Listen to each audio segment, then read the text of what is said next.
Hey there, before we get to today's episode, I want to give a little update for something going on in Backlog Land. I did a guest appearance over on the Fun and Games podcast. That is fun in quotation marks, Fun and Games podcast. We did a retrospective on the Xbox 360. And in this episode today, you're going to hear some talk of some Xbox 360 games. So if you want to hear more dedicated conversation, head over to the Fun and Games podcast, and I'll throw a link down in the show notes so that you can easily find that. Also, on this month's edition of Tales from the Way Backlog, which is available over on Patreon, I am doing an episode about Ultima 1, which we talked about in this episode.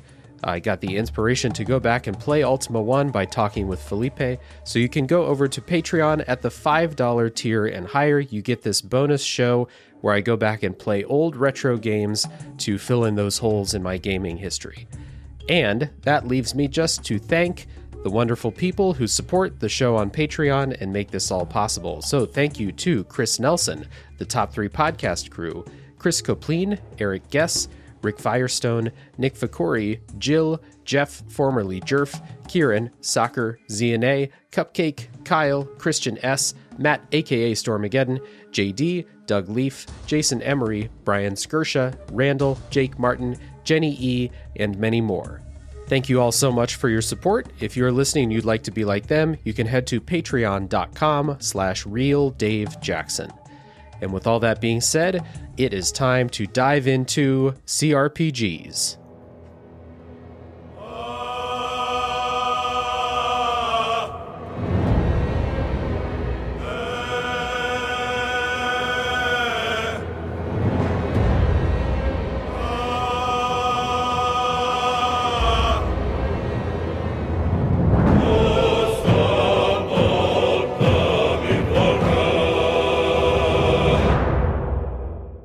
Hello everybody, my name is Dave Jackson, and you're listening to Tales from the Backlog.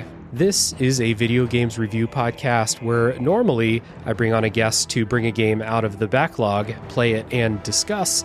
Today we're not doing that. We've got a discussion interview type episode for you today, and it's a really special one. So, back in 2022, I did an episode called Elden Ring for the From Software Newbie, where I chatted with a few people who had never been into From Software's games before about why that was the game of theirs that kind of broke out for them. And since Baldur's Gate 3 released, I've noticed a lot of the same sentiments about Baldur's Gate 3. People saying, I don't normally play CRPGs, but I've put 150 hours into Baldur's Gate 3. And I brought on a CRPG expert today to dig into why. My guest today literally wrote for and edited the book on CRPGs. The book is called The CRPG Book, and I'd like to welcome on the show Felipe Pepe. Welcome, Felipe. Hello. Hi, Dave. Thank you for inviting me. Yeah, it's great to have you on the show. I've been following your writing on Medium and your Twitter account for a long time, just because you post such informative posts about RPGs, obscure RPGs, stuff that people might not know about from uncommon countries, we'll say, and then, of course, commenting on the popular stuff too. So when I thought I want to talk about an RPG, you were the perfect guest. So I'm really happy to have you on here. Oh, thank you. And I'm sorry for all the shit posting on my Twitter as well, besides the informative stuff. Oh, well, the information is good. Shit posting is always good. Yeah. So before we talk about the Baldur's Gate 3 specific stuff, I want to talk a little bit with you about your personal history with CRPGs and about the CRPG Book project. This is not a sponsored episode. I downloaded the CRPG Book PDF, and then I bought the physical version of the book because I really loved reading it. The book is beautiful, and I wanted to talk to you a little bit about your personal history and about that massive, massive project. So first of all, why don't you just tell me a little bit about how you got into gaming and why CRPGs are the thing that you've dedicated so much time to? Okay, so this goes a way back, but I'm Brazilian, and I first began gaming on an Amiga computer. which is something extremely rare in Brazil because they were banned in the country because of the military dictatorship. We had a thing like in the 80s where they were like, okay, we only want to use our own technology. Anything from outside is going to be banned. So you couldn't have foreign computers in the country. But my father brought one anyway. And we had a few games. And I remember playing those games. And that's how I got into gaming. So you always came from the side of computers, which is something very rare in Brazil. Usually we all grew up playing consoles. Even if it was the bootleg ones, we always grew up with consoles. But I love computer games. And I remember the first RPG that I played was Betrayal at Krondor, which is a really traditional CRPG from 1992, I think. But it had a little problem that is everything was in English. And I didn't speak English, which is really difficult when you have a game that is fully narrative focus. And it had things like word puzzles and stuff like this, which were impossible for me to play. So I was fascinated by this game. It's very, especially as a child, is a very exciting idea because you have it was already kind of open world in first person. It had 3D graphics. You had these people in costumes with animated FMV scenes. It was a very whimsical kind of game, but I couldn't play it. I could only watch my father play. And so then I went to the other PC games. Okay, it was the early 90s. So you start playing Doom, Castle Wolfenstein 3D. You start playing Warcraft 2 and all those kind of Civilization. And my friends, they had the consoles. So we would then play some Breath of Fire, some Chrono Trigger, which was all amazing. But at the same time, we were having a huge boom of tabletop RPGs at the time. Yeah. So let's say when I was 10 years old, I loved GURPS. I was super excited playing this kind of game, the D&D second edition, Vampire. And then I remember very clearly reading a game magazine, and it had an article about Fallout 1. Ooh. And it said oh, this game is completely different from any other RPG like Breath of Fire or Chrono Trigger, because the character you create and the choices that you make will change the narrative. And the example that they gave is that if you had a very smart character, you could talk to the farmer, teach him about crop rotation, and that will improve the life of people in the village and give you a reward. And it's just talking, but based on the choices and the character that you made. Right. For me, that was completely mind-blowing, it's something from tabletop gaming that I had never seen in an RPG before. Right. It's not something that you have in Chrono Trigger or Breath of Fire. And so I went and bought their game. And it was simply mind-blowing. To this day, is one of top 5 games of my life, Fallout 1. And not only I got to experience it and get all those different iterations, but then I have a younger brother, and he was also playing it. But because he's younger, he didn't know English at the time. I was already more or less okay, so I could understand the quest of Fallout is kind of a simple game, text-wise. It's not...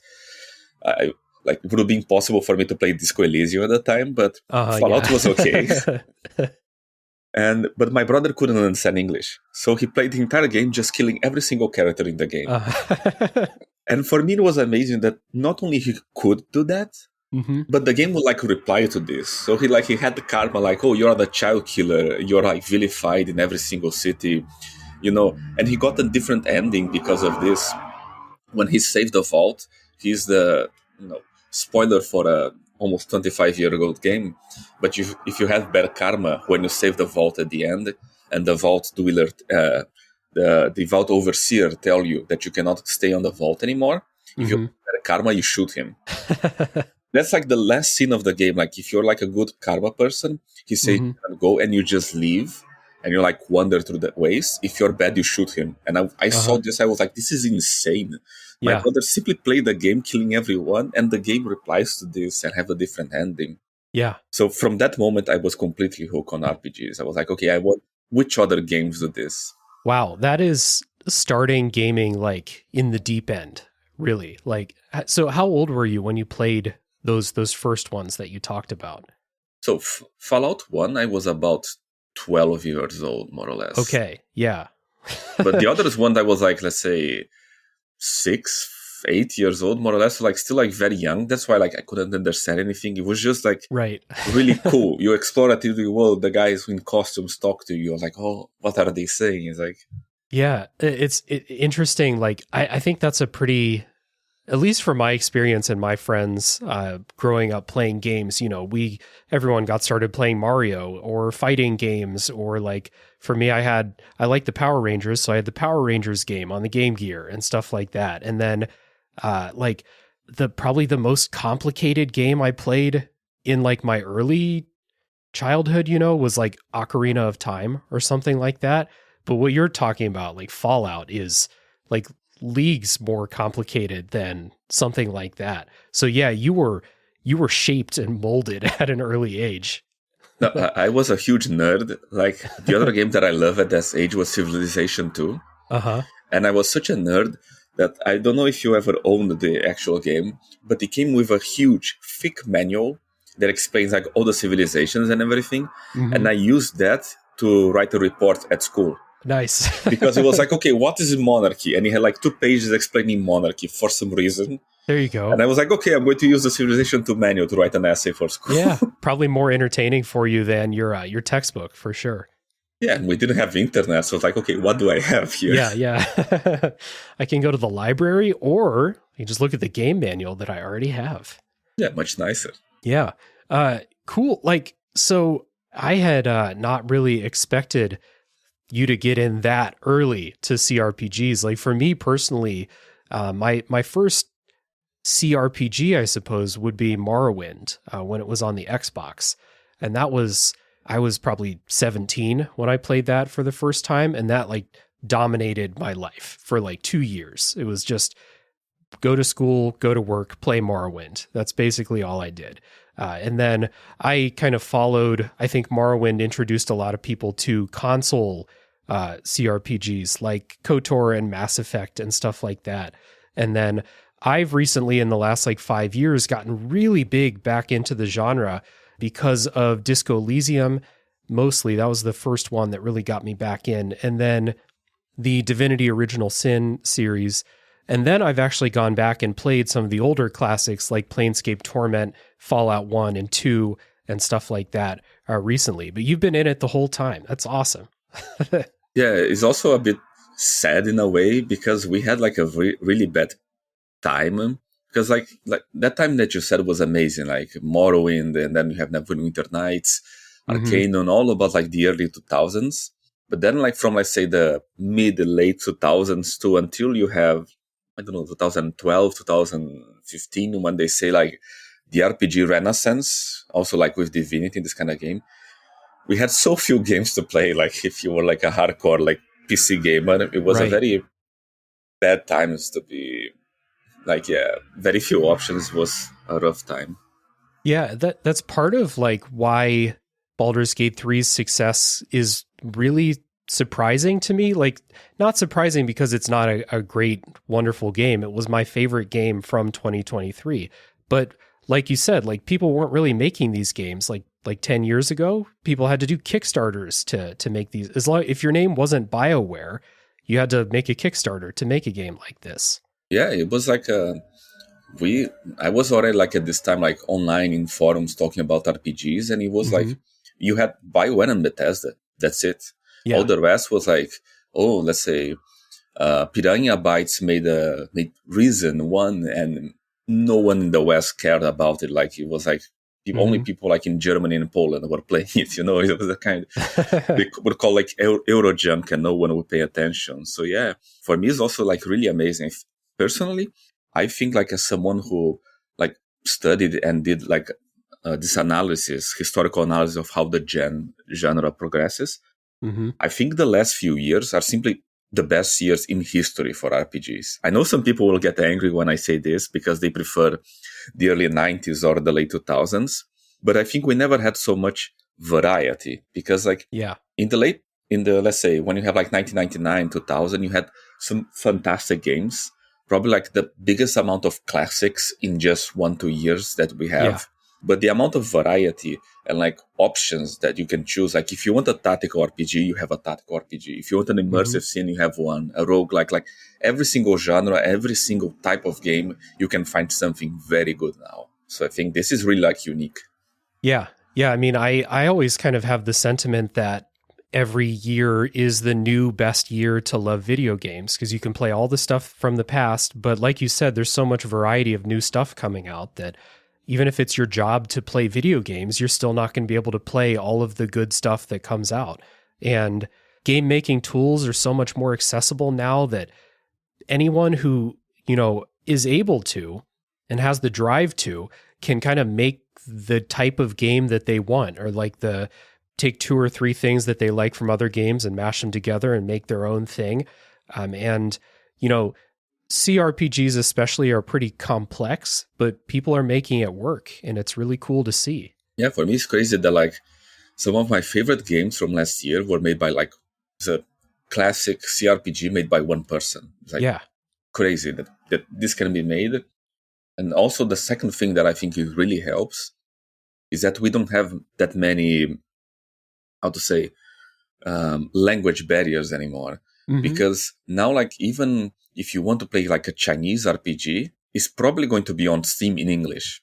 Or it's going to be on Steam in Chinese, but then you get a language patch or something like this. Yeah. So this is something that like was simply unimaginable like before. Right. No one in like 1995 was like, oh, there's a revolution in CRPGs going on in China. Have you played? Like, no, you didn't even know anyone who like went to China or spoke Chinese. So it's really much more connected and much more diverse and interesting world of like video games.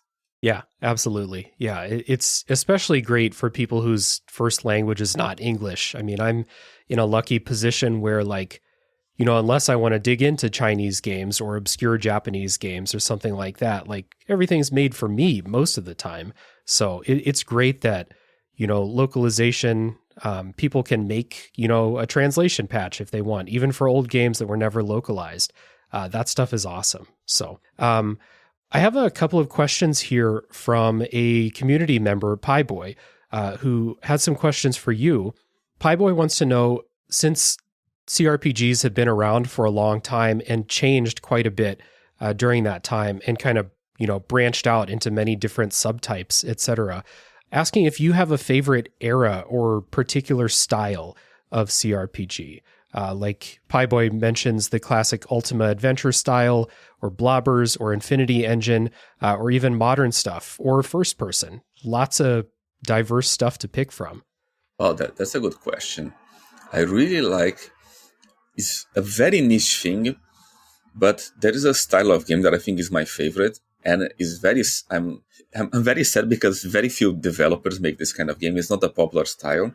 But I really love when you have like first-person exploration, like a blobber, but not locked to a grid. So not something like, I like games like Wizardry and like Legend of Grimrock. I think they're fantastic. But when they began doing exactly that, but without being locked in a grid, so some examples, Wizardry 8, Might and Magic series 6, 7, and 8. And I think one of my personal favorites is Wizards and Warriors. Which is all this is from like a certain era, let's say from about 1997 to 2001, when is like they were just getting good enough to do 3D, that they were exploring with this and trying different things, but not good enough with 3D to do something like Neverwinter Nights. Because that was, let's say, like the big shift for an RPGs. The moment they did Neverwinter Nights, everyone was like, okay, third-person camera. Same for like Neverwinter Nights and Morrowind as well. When they do, okay, we can do 3D worlds, we don't have to do them in first person anymore in that style. And like Morrowind fits on that too, but I like when they are a bit more, like Morrowind's one of my favorite games of all time, but I like when they are more focused on exploration and puzzle. I think this is one of my favorite things. That's why I like Wizard and Warrior so much, because it's a game entirely focused on exploring dungeons and finding the little secrets that are everywhere, because you're very clever in exploring, and there's a big focus on combat. I think the last classic that they did in this style is something like Arx Fatalis, Oh, yeah. Which I'm very sad because it's that one game that no one talks about from what's their name? Sorry, the name of the company, the Arx Fatalis people. They did all those. Oh, is it Arcane? Yeah, Arcane.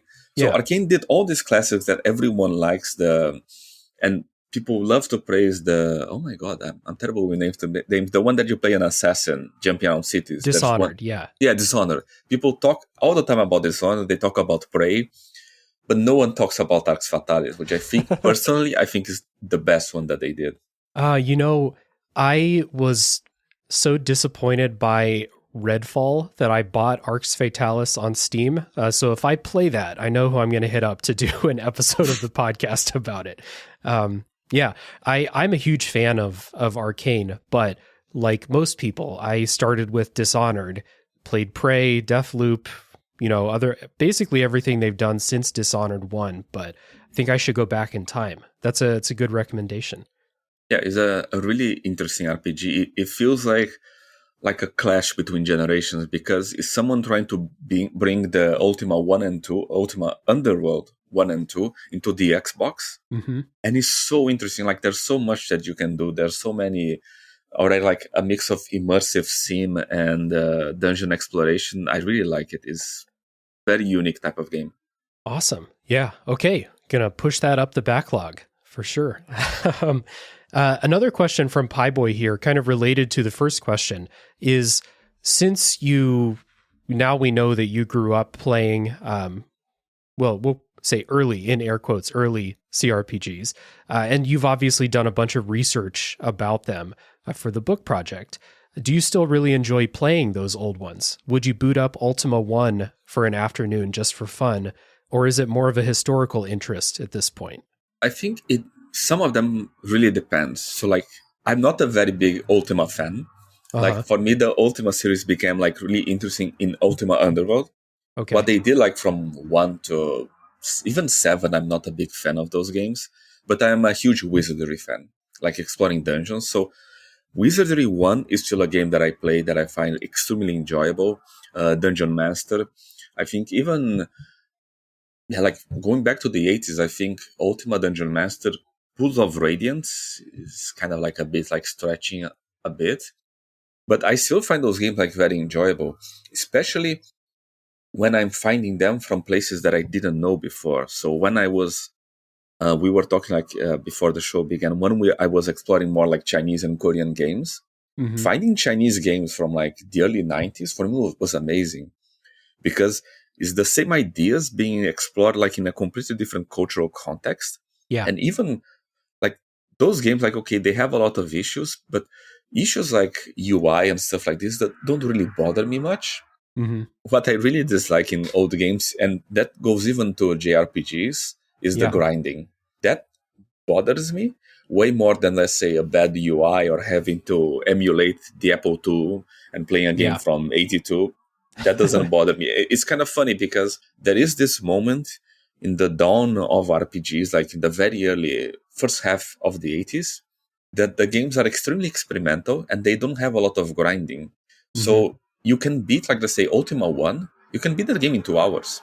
So even if they, like, let's say, they are more like as a historical artifact, they are so interesting to experience and they are so short that I think it's a very good experience. The whole package is fun.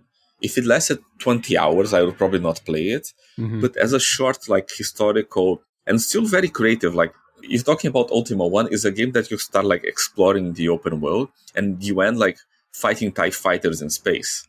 Like no game today has this kind of range. Even Baldur's Gate doesn't go like that wild. Not quite to that level. Yeah, and you shot that in like 2 hours. So it's still like a very interesting experience. I will still go back to them. Cool. Especially the dungeon crawlers, which are like my favorite kind of genre. Nice. That's something that because I did not grow up playing games on PC. Dungeon crawlers are a huge like empty spot in my gaming history. I actually have a bonus series that I do for the people on Patreon where I go back and play older games to kind of fill in those holes in my or what could have been my early gaming history. So you're naming some stuff that I should probably check out for that series. Yeah, and they're great. Like, I'm not sure if they're great for streaming because visually they're not very interesting. But in terms of content, it's like in 2 hours you play one of the first RPGs in history, and it goes wild. Like, oh, I found a lightsaber. Like, what? Yeah, there's a From Software game that I'm interested in playing called Shadow Tower Abyss that kind of has a turn like that. I don't know if you've played that game before. No, I like the Kingsfield series, but the Shadow Towers, I'm not big into horror games, so I just like play a bit, yeah. Gotcha, yeah. I played Kingsfield 4 for the first time a couple years ago and really, really enjoyed that. So yeah, the Shadow Tower has a similar thing where you start out at like, fighting things with swords, and then you find guns eventually, and then it goes in a weird direction like that. Not quite TIE fighters. That's something else. So yeah, that's cool. It's always interesting, like even with games and genres that you grew up with personally, it doesn't necessarily mean that you are going to enjoy going back to them decades later. Stuff from my childhood is the same way. Just because I have nostalgia for it doesn't mean that I will actually sit down and play it and have a good time now. So good to hear that some of those things still hold up for you in that way. So kind of like fast forward a little bit, like when the CRPG boom, as I'm terming it right now, happens, let's say like 10 years ago or something like that, we start to see people crowdfunding these games. Dragon Age Inquisition wins a Game of the Year, which I went back and checked. Kind of interesting. Like it's not necessarily expected. I didn't play that game. I know a lot of people it's polarizing, we'll say. Yeah, that's a good description. Yeah. Yeah, it's polarizing, but the fact that an RPG like that would win Game of the Year when it's typically more, quote, prestige type stuff, was at least interesting to see. And then you have stuff like Divinity Original Sin and Pillars of Eternity and the Shadowrun games that come out. Just tell me, like, did you dive headfirst into all that stuff when it was, when it started booming like that? Oh, yeah. Like, I think that was like a really interesting shift because I actually disagree with you a bit, because I think for me, Dragon Age Inquisition winning was like super predictable. Was it? Okay. Because BioWare was like the king of RPGs, but also of AAA gaming. Everyone was on the hype of like the Mass Effect series and the Dragon Age and too. So I think that what's controversial is that like that game came out like 1 week before the awards, Game of the Year, and today is a game that people don't really talk much about it anymore. Like, I think its strongest point were the characters that like really stuck with some people. Mm-hmm. But in general, if you look at the great games of let's say the great RPGs of the 2010s, I don't think people are going to list Dragon Age Inquisition like on the top. They're going to be like other titles. And like you said, for me, it was a very interesting period because we had, like I mentioned before, we had basically no RPGs at the time. You were playing like either BioWare and Bethesda games, or if you were like really hardcore, you were into like some super obscure indies, like you were playing like the Gene Force games from Spiderweb. You were playing like Echelon. You would play, like we mentioned, Reason, or like Two Worlds 2, like these games like the Eurojunk from Europe, like they would mention. But that was it. Like even games like, let's say, no JRPG was being ported to PCs or was like even arriving to us. Stuff like, let's say, Dragon's Dogma and Dark Souls. You have to remember that Dark Souls only came to PC because we had all that like pressure from from software, sorry, to start porting those games to PC. They had like they did a petition and it took like 1 year to port, and it was a very bad port, and Durante had to make that patch so it would actually run on most computers. But you had that kind of thing going, but then like you said, Kickstarter changed everything, and I think people really nowadays, like a lot of people got burned out from Kickstarter, and developers move out. Like Larian did not use Kickstarter to make Baldur's Gate 3, but I think like it's really hard to overestimate how much Kickstarter changed everything, not only for the big games, so like from Divinity is the obvious choice, Pillars of Eternity, but also the Pathfinder games, but especially for the smaller RPGs. There are so many small RPGs that we played around the time that came out, like Shadowrun, which like I think especially the Dragonfall is considered like a classic, and it's not a game that like would have come out any other way. Even like very small games, like in 2012, I put this game on the book because I think it's very emblematic of the situation, which is one called Paper Sorcerer, which is like a first-person RPG inspired by Wizardry that came out in 2012, just as the big Kickstarter campaigns were starting. So this guy is like a lone developer. The guy by himself made the game even before the Double Fine Kickstarter. He did by Kickstarter and he raised like $5,000. And that was enough for him to make an RPG by himself and release. And all the, let's say, the old school websites cover it because it was like one of the few options that we have. FTL as well, if you remember that space roguelike game. Yeah. So you were having like these games, Legend of Grimrock was a big revival, bought by, let's say, by Steam being more accessible, by game engines being more accessible, this kind of revolution, but also by Kickstarter. And it's really like a fantastic moment in history when you see this shift. And I was there, like it's a thing that like people don't remember, but like Larian was very small and was very obscure at the time. Like they'd been around, like they'd been making games for a while. Yeah, like I love Divinity, Divine Divinity, their first game. But in the 2010s, they did Divinity 2, Dragon Commander. No, Ego Dragonis, which is the one that is like kind of like a janky action RPG that you can become a dragon. It was like very B-side RPG. And after that, they basically like, okay, no one talks about them. And then they did their Kickstarter. And they were so small that like on our forum, like on RPG Codex and RPG Watch, we were fundraising for them.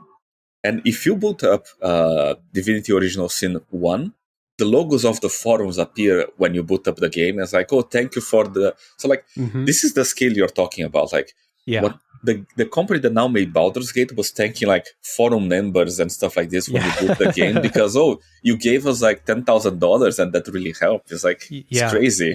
Yeah, that's wild. And that's, like... So, when I think about the CRPGs that I've been kind of delving into like over the last 5 years or so as I've gotten, I guess, back into them, because I kind of followed the general trend where they started slowly shifting them from CRPGs to action console RPGs, and then just sometimes even just straight up action games like Mass Effect 3. And then I kind of left that for a while, and then stuff like Disco Elysium and Divinity Original Sin 1. And I tried Pillars of Eternity for a little bit. I had a hard time with it. I would like to try it again, but games like that kind of like brought it to a certain level, you'd say. But I think you mentioned something like people who are in it would call Shadowrun Dragonfall like a classic of the genre. Same with, if people really like Pillars of Eternity, but Pillars of Eternity didn't sell really well, and Pillars of Eternity 2 sold even worse than that did. Harebrained Schemes isn't making more Dragon Run games and stuff like that. So we kind of like had the genre resurge a little bit, but it didn't like break through into becoming Game of the Year for a while. Yeah, I think that is like the genius of Baldur's Gate and the genius of like what Larian did so well. Because I agree with what you say, like, when we had this revival, let's say like the early 2010s, it was very nostalgia driven. So like Pillars of Eternity was a game made for people who grew up with Baldur's Gate 1 and 2.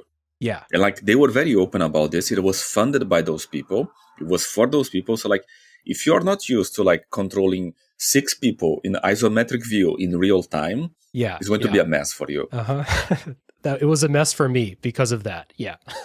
Yeah. And same way with like other games, like let's say that were coming out around the same time. A good example, like Legend of Grimrock is the same. Legend of Grimrock like is based on the first person blobber, which is a genre. It is actually like a historical anomaly. It's one of the few genres that died. like literally died from around like, let's say, 2000, even less, from around like 1998 to 2012. You didn't have a single game in this genre being made like by a big studio. It's like really like more than 10 years. And this is not like, say, like a B-side. In the early 90s, these were the top sellers. Computer RPGs were games like Eye of the Beholder, like Anvil of Dawn, Ultima Underworld, even stuff like Descent to Under Mountain. Even like everyone was trying to make these games, and they were extremely popular. Daggerfall, what's the name? Stonekeep, which was like one of the biggest sellers of the 90s. That people basically forget about it because it's very cringe to go back to it. Okay. But like these were like the top sellers. This was what RPGs were in the early 90s. And then 5 years later, the genre is dead and you don't have a single game about this. In 2012, you have that revival going back to those. So Wasteland 2 is the same. It's a very like, it's made for people who grew up like with Fallout. And that is cool. Like that is nice. But even for me, who is a person who grew up with those games, like those games were being made for me. Like I was the one funding those Kickstarter and playing those games being made for me. But they always had that vibe of like, okay, I played this before. This is something that is not trying to be a fantastic game on its own. It's trying to be like a good copy of those older games.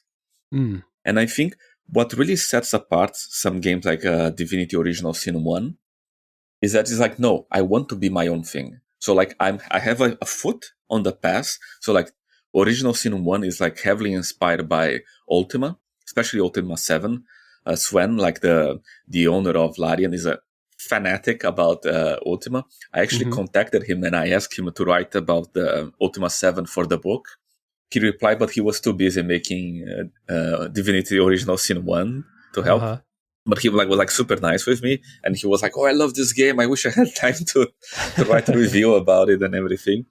But that's a game that like, okay, one foot in the past and one foot in the future.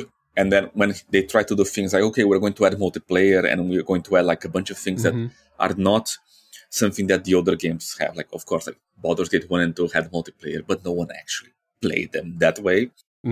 So this one is like, okay, we have split screen multiplayer and that kind of like more reactive, more like D&D kind of stuff.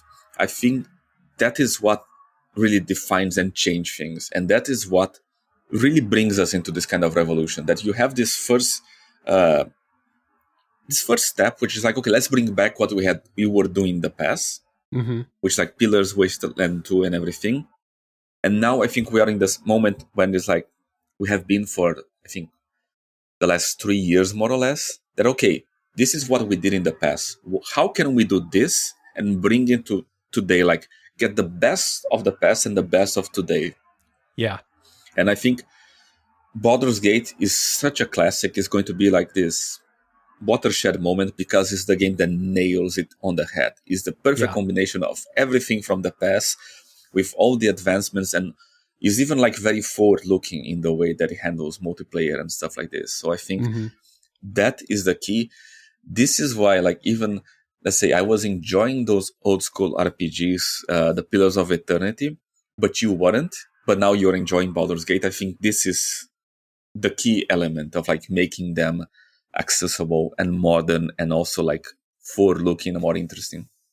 Yeah, part of it for me is real time with pause is just like, I didn't grow up doing it. I have a really hard time with it, especially when there are complex rule sets and, you know, complex decisions being made every second during that. You know, I played Baldur's Gate 1 and 2 last year for the first time, getting ready for Baldur's Gate 3. I did podcast episodes about them. I had a very hard time with those because I didn't understand what was happening, and the game didn't try to teach me. And I know that back in the day it was sold with, you know, a tome of a manual to teach you how to play, but if you buy the game on Switch, you don't get that manual. So I think part of the thing about stuff like Shadowrun, about Disco Elysium, Baldur's Gate 3 is that they are like, they contain, like you said, the essence of those older games, but they're also trying to teach people how to play, and they're also like making their own thing for people to learn. as well. You know, Baldur's Gate 3 is based on modern D&D, but they did not kind of rest on their laurels and say, well, people who know 5th edition D&D, they're going to love this game, and people who don't know 5th edition can't play. Like, they didn't say that. They took a lot of effort. There's a lot of UI design that went into teaching people how to play, how to understand all these terms that, you know, if you don't play D&D, you look up and you're like, what the hell is a saving throw? What does that mean? But this game actually teaches you if you're willing to read. And I think that, like, that's a big part of why Baldur's Gate 3 broke through, is because it is a super complex game. There's a lot to learn. There's a lot to think about. A lot goes into your strategy, but they didn't sacrifice that to appeal to a bigger audience the way that, like, Knights of the Old Republic did. They kept it all, but they were like, no, we're going to put in tools to help you learn so you can understand this stuff. Yeah, and just a little aside, what is really funny hearing about you is, like, every single thing that you mentioned just now, you could apply to Baldur's Gate 1. Because, and I think this is the key element, the, like, I saw a presentation by Josh Scheuer, which is, like, the developer who did, like, New Vegas and Pillars of Eternity. Yeah. Now, for him, it was, like, very weird to see Divinity Original Sin 1 breaking, especially Divinity Original Sin 2, breaking all the knowledge that he built upon the industry. So Baldur's Gate 1 and 2 were, like, a huge hits at the time. They were, like, they sold, like, 1 million units and everything. It was, like, and they were this revolution. That's why it's so funny that this is happening again with Baldur's Gate 3, because these games were the revolution already. Real Time with Pause was the accessibility revolution of RPGs back in the 90s. Because before, they were all turn-based, and people think this is too complicated. Let's say, if you go back to the Goldbot series of, like, or something, even, like, even Fallout a bit. So let's say, the face of D&D games in the 90s were especially SSI games, the famous Gold Box series, so Pool of Radiance, they're kind of games, like, very archaic in the sense that, like, but still the very same style of, like, you create a party of 6 characters, explore dungeons. It was top-down, tactical, turn-based combat, and you had to know the rule set. And people were like, okay, this does not work anymore in the world of, like, Doom, in the world of Warcraft and StarCraft. So what they did was that, like, they combined the old turn-based RPGs with Warcraft. And this is how you get Real Time with Pause. This is what, like, the developers from BioWare saying, like, look, we are trying to make this accessible. So now D&D plays like Warcraft, which was, like, the most popular thing at the time. And it was an explosion accessibility, because you don't have to, let's say, tell every single person in your party what to do. You just select everyone and right-click on the enemy. Like, in the low-level thing, you can do this. If you put on easy, you can play the entire game like this.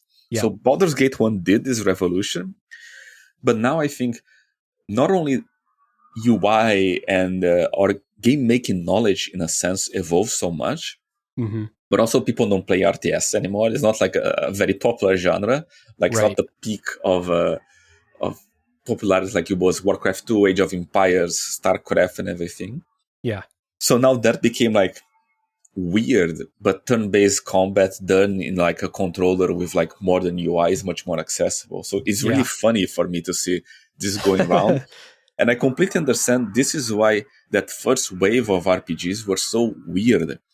Because it was people like Josh Scheuer who were like, okay, I grew up with this logic that, again, an RPG to be accessible has to be Real Time with Pause. So I'm going to do this again. And then they see a game going fully turn-based and being more accessible and selling more. It is really weird. Like, I actually put, if you check on the book, there's a direct quote from Josh Scheuer saying, okay, Divinity Original Sin 2 taught us that we're not in the 90s anymore, that we can do turn-based combat. And that is why, like, on Pillars of Eternity 2, they later added via patch the option for you to play the game in turn-based. And it's really like one of those moments that you're like, okay, the industry really changed. Right. And interesting to me, at least, that other RPG makers, they think that turn-based combat is out now. Final Fantasy goes into a full action game and stuff like that, when we see that's not necessarily the case. That historical context is really funny for me. I didn't know that, so I'm glad you brought that up. It's interesting. Like, if I list the CRPGs that I've had an easy entry into and just hit the ground running and play, they're basically all turn-based, or they don't have combat at all in Disco Elysium's case. But Divinity Original Sin, the early Fallout games, those are weird and buggy, and they're very different, but they're turn-based, so I can at least sit and think about what I want to do. Stuff like that, really easy to get into, and the real time with pause, unless it's something that's incredibly simplified, like Knights of the Old Republic, was really hard for me to get into. So yeah, very interesting context there.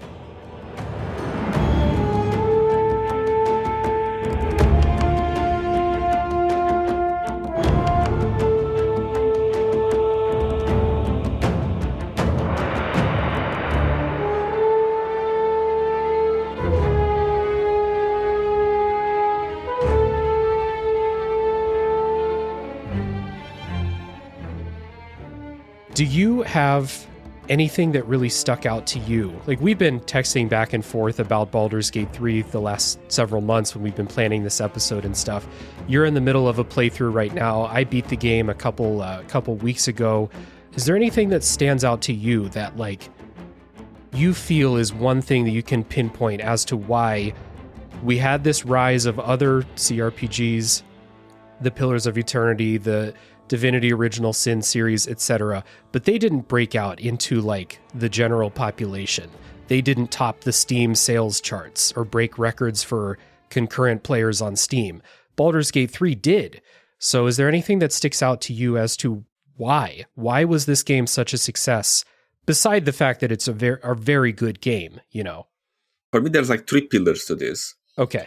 First is the general rise of tabletop gaming, and as a very popular thing with especially the whole thing of watching YouTubers play and that kind of thing, wanting to get involved. And if you look any clip of people playing Baldur's Gate in multiplayer, it's that basically. So people want that, and that is why it's so important and so genius that this game is so fun to play in multiplayer. And this too was a process, because Divinity Original Sin 1 is not fun to play in multiplayer. It completely gets the logic wrong. It tries to make you're playing co-op basically, but there's only one protagonist. It feels more older style of games, when you would play this very old console games where you can fight everyone, just an action game, and you can press start and someone will help you, almost like Gauntlet, of that kind of style of games. Divinity Original Sin got the idea. The second one understood that we should make them fight in the style of should be conflict within the party. Each person playing the game should have some sort of agency. Yeah. I think that's really what makes it interesting. So it tries first with things everyone is kind of competing for the same position. I'm going to do this very tabletop thing of we have a cutscene, but each player is seeing a different cutscene. That kind of thing, I think, really brings up the idea of you are, let's say, you're playing the Red Prince and you want to help the dragon to get some information, but I'm playing a warrior and I want to kill the dragon to get, let's say, his scales to make an armor for me. Yeah. That kind of struggle of conflict between the party, I think, is one of the core things. That everyone playing this game has agency and can do something fun. And this fits perfectly with this new popularity of tabletop RPGs. Yeah. I think that is one part which is genius. And no other RPG did this. Not only no one did this well, no one did this at all. Larian is the company that mastered this. Okay. Yeah, it's interesting. I had that as one of my kind of points too, is that you always heard about D&D, or at least I did. You always heard about it, but I didn't know anyone who played. When I was in high school or when I was in college, I didn't really know anybody who played. And then other than D&D, you have other tabletop RPGs that were around, but I didn't know anyone who played Shadowrun or Cyberpunk or Shadowrun's another one or anything like that. Like I didn't know anybody. I'd never even heard of those, but the like pop culture appeal of D&D, I think has risen. I saw it in Stranger Things, and like Stranger Things was a huge deal. So people saw them playing, like you said, like stuff like Critical Role is some of the most popular content on the internet. The pandemic kind of, forced people to play games together in a different way. And there's a lot of ways to play these types of games at a distance from each other, which is essentially what, Divinity Original Sin, Baldur's Gate 3, lots of people are playing these co-op, but it's not couch co-op the way it could have been. And like they even made a D&D movie and stuff. So like the pop culture appeal in general, acceptance and more people playing tabletop games with each other was definitely something I highlighted too. Yeah. And going back on this is like I'm playing right now Baldur's Gate 3 with 3 friends. So we have the full party of 4 people. And we're playing the Dark Urge story. I'm playing the Dark Urge, and we're just going like completely bonkers. Yeah. It feels like almost like playing Among Us sometimes.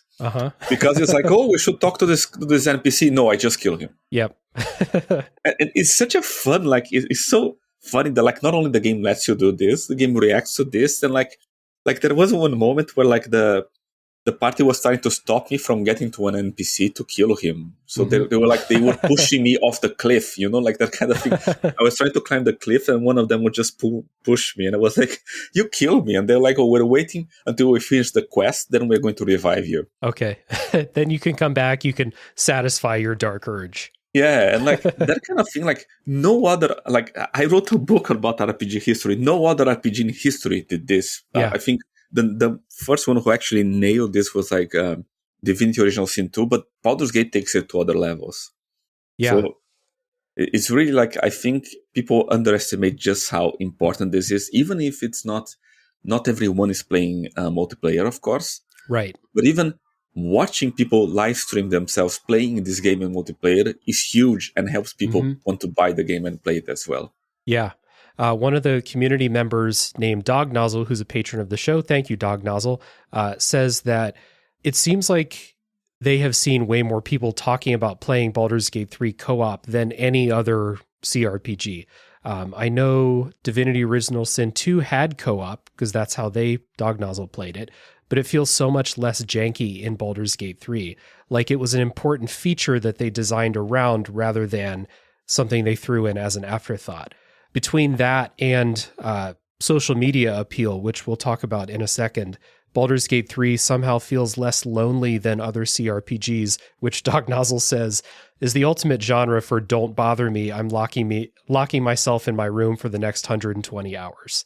Yeah, and they were like simply, it was very rare to have any, like if you look in history, I think you can count like in one hand the number of like classic RPGs that actually support multiplayer. We had like a little moment in the early 90s when you had like some games that were like split screen, that you were supposed to like both people sitting on the same computer play the game together. You had Baldur's Gate 1 and 2 had multiplayer, but again, like I played this with my brother. It was like we like 2 brothers living on the same house. Yeah. We never even like left the first city because it was simply like a pain to play the game. The only real use for multiplayer in that game was that if you play multiplayer, you can create the whole party of custom characters instead of like playing like one character and recruiting companions. Yeah. Baldur's Gate 1 and 2 didn't have a tool for you to create, let's say, like modern games like this time, like even Baldur's Gate has, that you can play only custom characters. You had to go into multiplayer and do this. So I think that was like the only real benefit, because they never got the tabletop thing right. It's always one person is the main character and the other character is just there.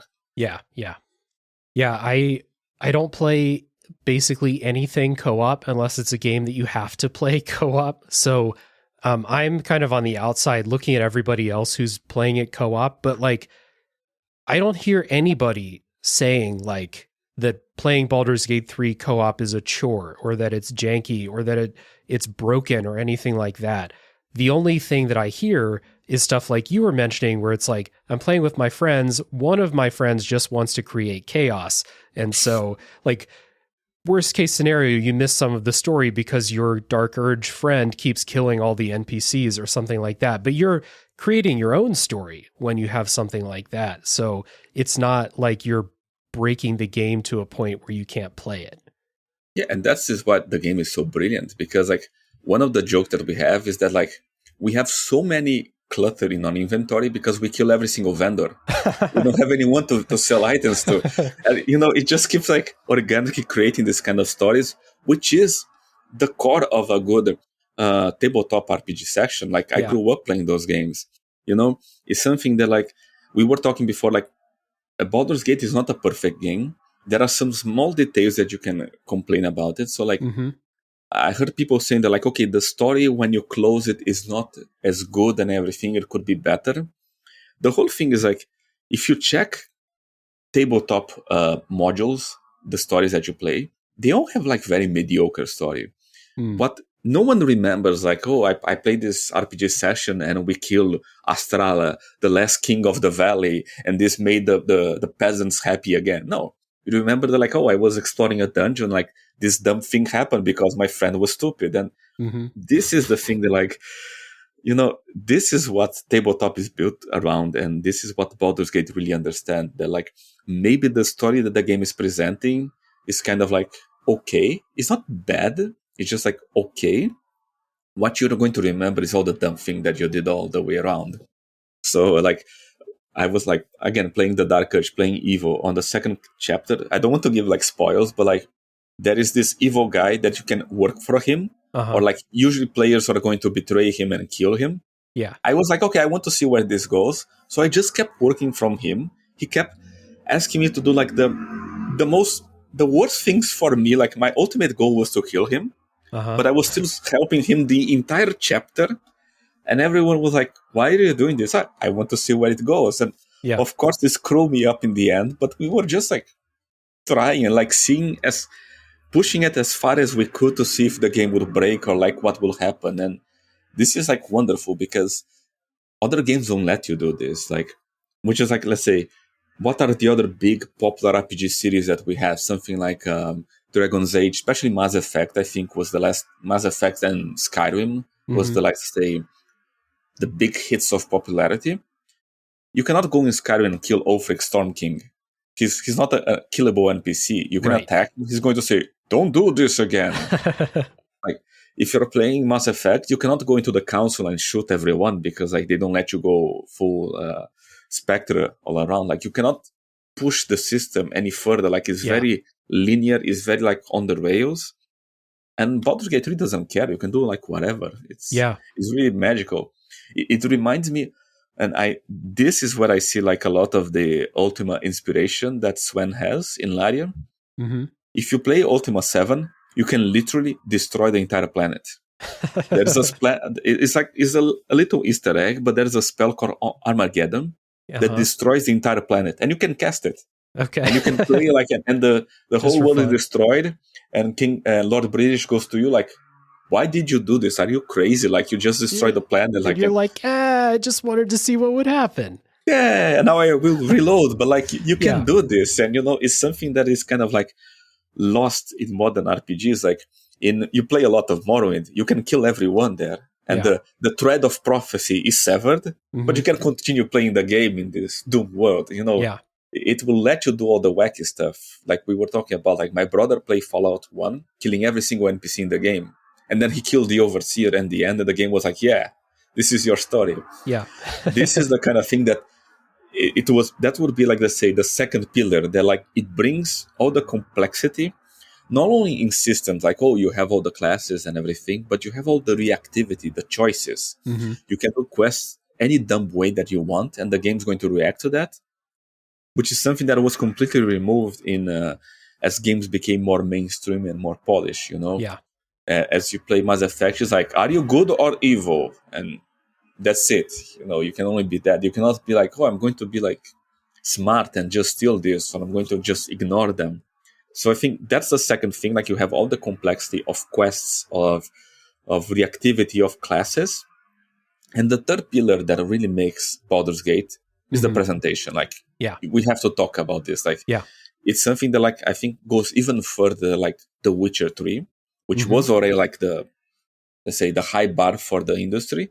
It goes even further while still keeping the janky multiplayer, the way you can do anything, and all the reactivity. So it's really like, it's insane. Like, the more I play this game, the more I'm like completely like, my mind is blown away that a game like this exists, which is why I cannot imagine the anxiety that Sven and Larian has right now, because how do you follow up on this? Right. I have no idea how can they do something like this again. Yeah, that's something that, like, I've been thinking about, and there's been, some think pieces that people wrote where they were like, this sets a new bar that every RPG afterwards has to meet, and it's going to ruin RPGs forever. I'm like, no, it's not. Like, everyone, I think, if you love the game as much as the two of us do, like, you understand, like, this is a special product, but not the next RPG that comes out doesn't have to be this again. Like, Larian's in an interesting situation because, like, that's their follow-up, right? But, like, the next, let's say Disco Elysium 2 comes out, they don't have to match Baldur's Gate 3. They need to do their own thing. And I think, like, people are going to calm down over time, but it is interesting to think about how Larian approaches it, because all the things that we've talked about, like the reactivity, the way that the game will proceed basically regardless of what you choose to do. You choose to kill everybody, kill every vendor, kill every quest giver, etc. Baldur's Gate 3 has an ending for that. It has a story for that, aside from the stories that you've created. But, like, that complexity with this level of polish is a rare, very difficult thing to do. So it's like, I don't think it's fair for people to expect this from every RPG going forward. Like, this is a labor of love, and I would not be surprised if Larian did something on a much smaller scale for the next game they did.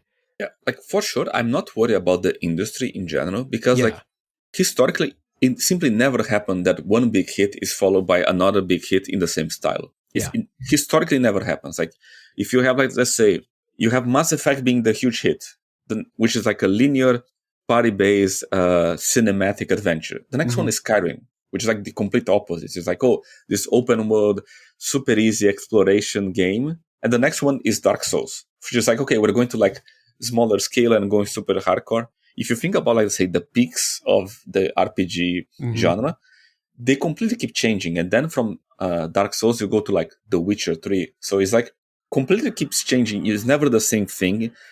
But for the same company, I think that's a bit tricky, because then you'll have something like, let's say, Mass Effect 1 to 3 or Dragon Age 1, Origins 2, and Inquisition. That's a bit tricky because that's the game that you are making. Yeah. And let's say Divinity Original Sin 1, 2, and Baldur's Gate 3 are the kind of evolution. Yeah.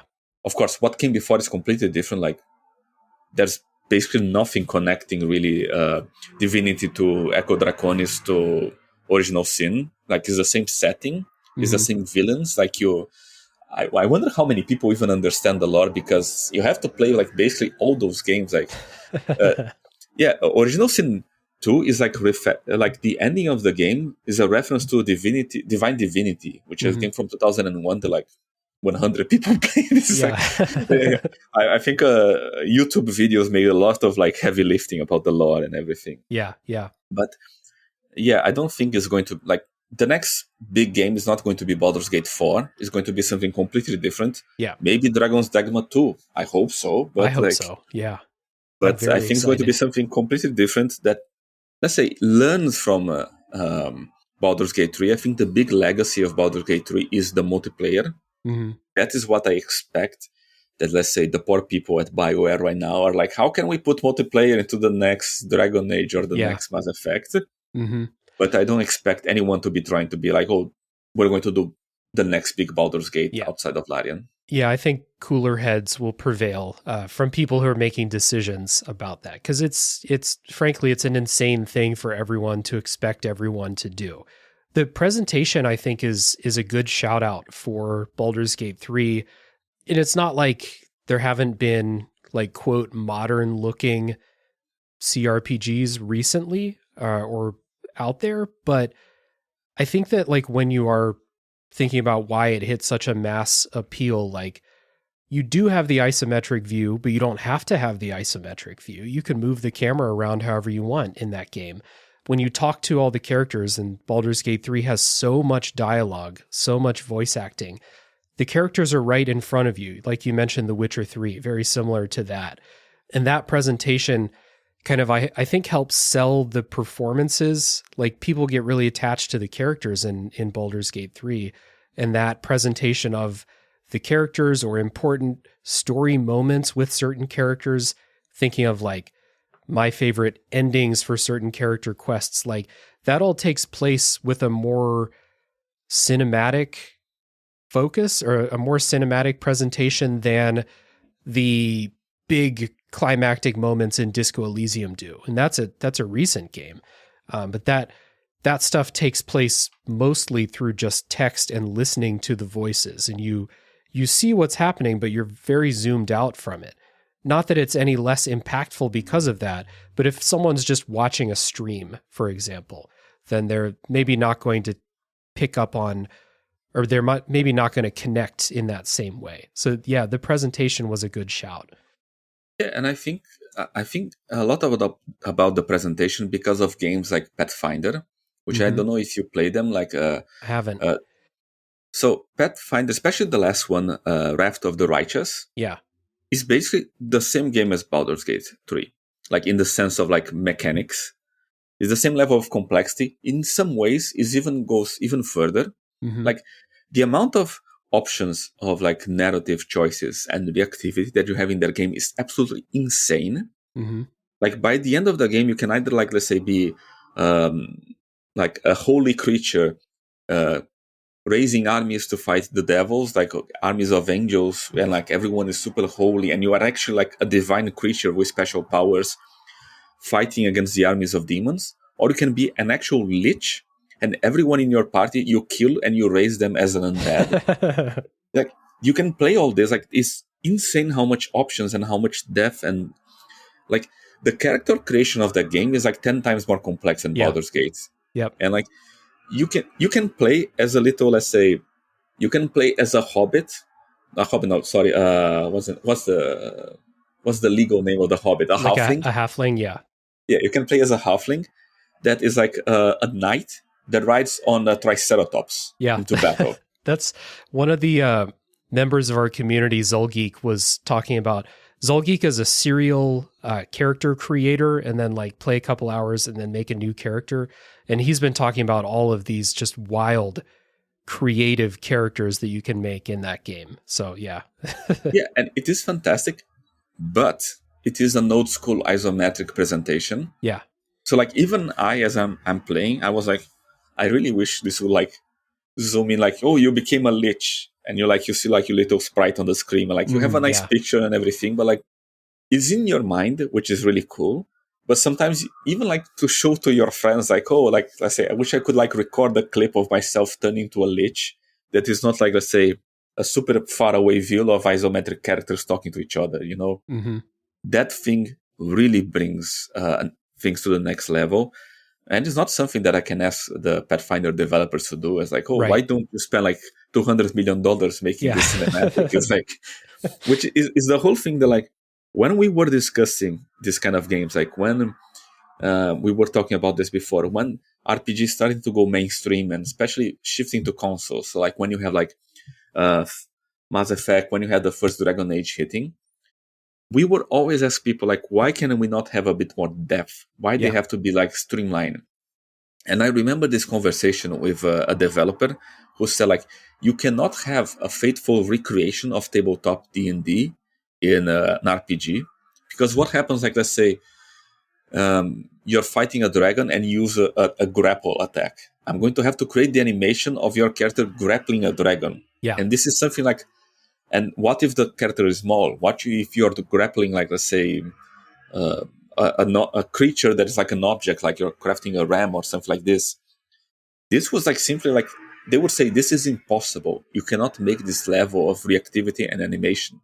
And then Baldur's Gate goes and does it. Of course, they spend like absurd amount of money to make this. Yeah. That's why we cannot expect any other studio to do this. Like, right.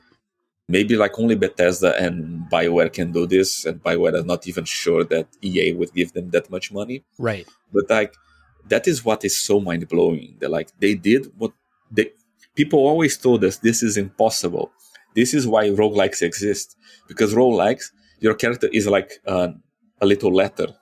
So I can put on text anything. This character grapple the other, rolls on the mud and lose his weapon. I can do this because it's just text. If I had to animate this with all the variation of classes, races, and everything, it would cost like millions just to do like one animation. So yeah, the development situation is unique, we'll say. They had the budget, sure. They had the early access period to work on all of this stuff, to fix it all up and get feedback and all of that. Not something you can expect of other people. The main thing is like they wanted to do this. It was important to them. Like them themselves, they're very passionate about this. Like if you talk to Swam is actually like, he loves RPGs and he wanted to do this. I interviewed him like almost like 10 years ago, before like even the original sins, and he was already talking about like, I want to make like, I'm building this company for like 10 years to make the one big RPG of my dreams. Yeah. And like, he always wanted this. So like, those things are there, not because like they make business sense, but because they're very cool. Yeah. And because they're cool, we also think they're cool. And like, in the end, it ends up making business sense. But let's say if this went through like a normal company, a normal producer checking like, this is not worth the expenses. Right. You could probably like save like 30% of the budget of the game, and most people will not notice, but then it would not be such of like a passionate project, like the people who are really like those little moments that really make you like absolutely love the game, the little like sparks of reactivity that are just like made for like 0.0001% of players, but anyone who sees this is going to love the game. Yeah. That is, I think, is what really like unrivaled. Yeah. It's, they always say that to creators, that if you're able to make things that you want, make something that you would like, not what you think other people would like. And that's going to lead to a better product. And I think that that's a good sentiment for Baldur's Gate and for Larian, for sure. There is one other thing about Baldur's Gate 3's kind of breakout that I want to bring up, and it's something that people in the community brought up, which is social media and shareability and memeability, we'll say. Snack Taku, who's one of our patrons, thank you, Snack Taku, says, I think Baldur's Gate 3 was so successful because of social media and word of mouth, and also because it's a massively polished game.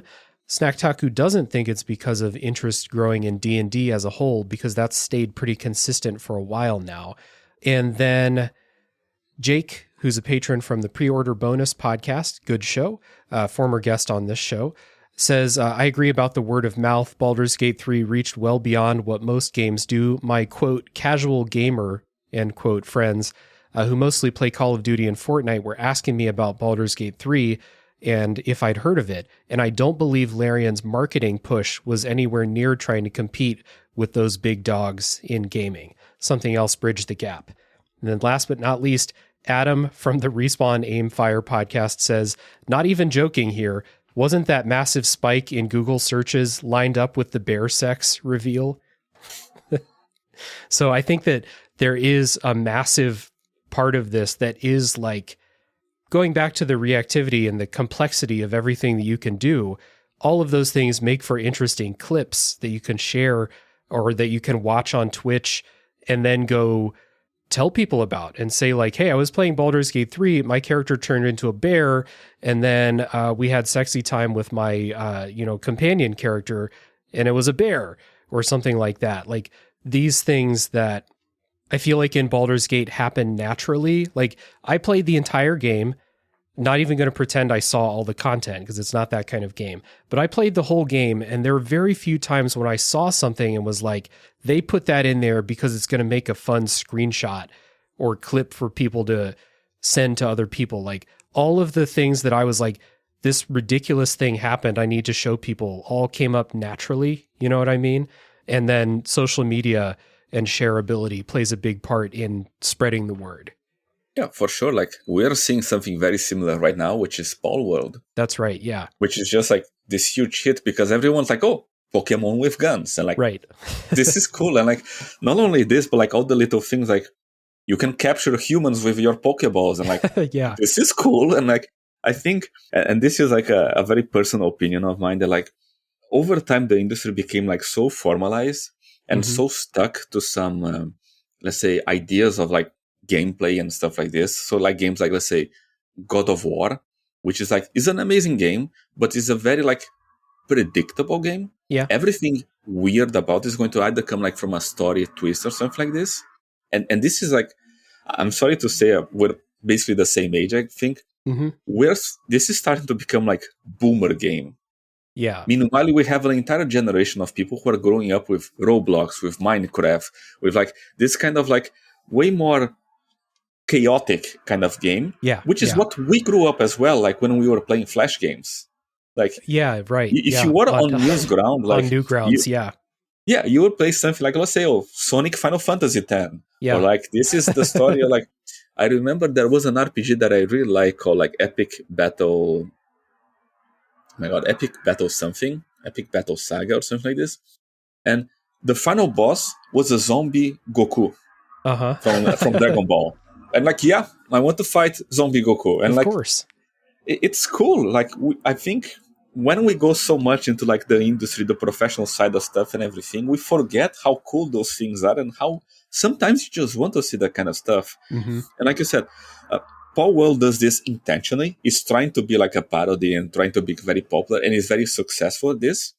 But Baldur's Gate 3 does this like organically. It's just like you can do like weird shit. Like the previous games had this thing where like you can wear a bucket as a helmet, and it's like a little silly things. But there are so many silly things like this that you can do in Baldur's Gate 3. Like you can literally like stack crates to jump over a wall and stuff like this, or push your friends over the.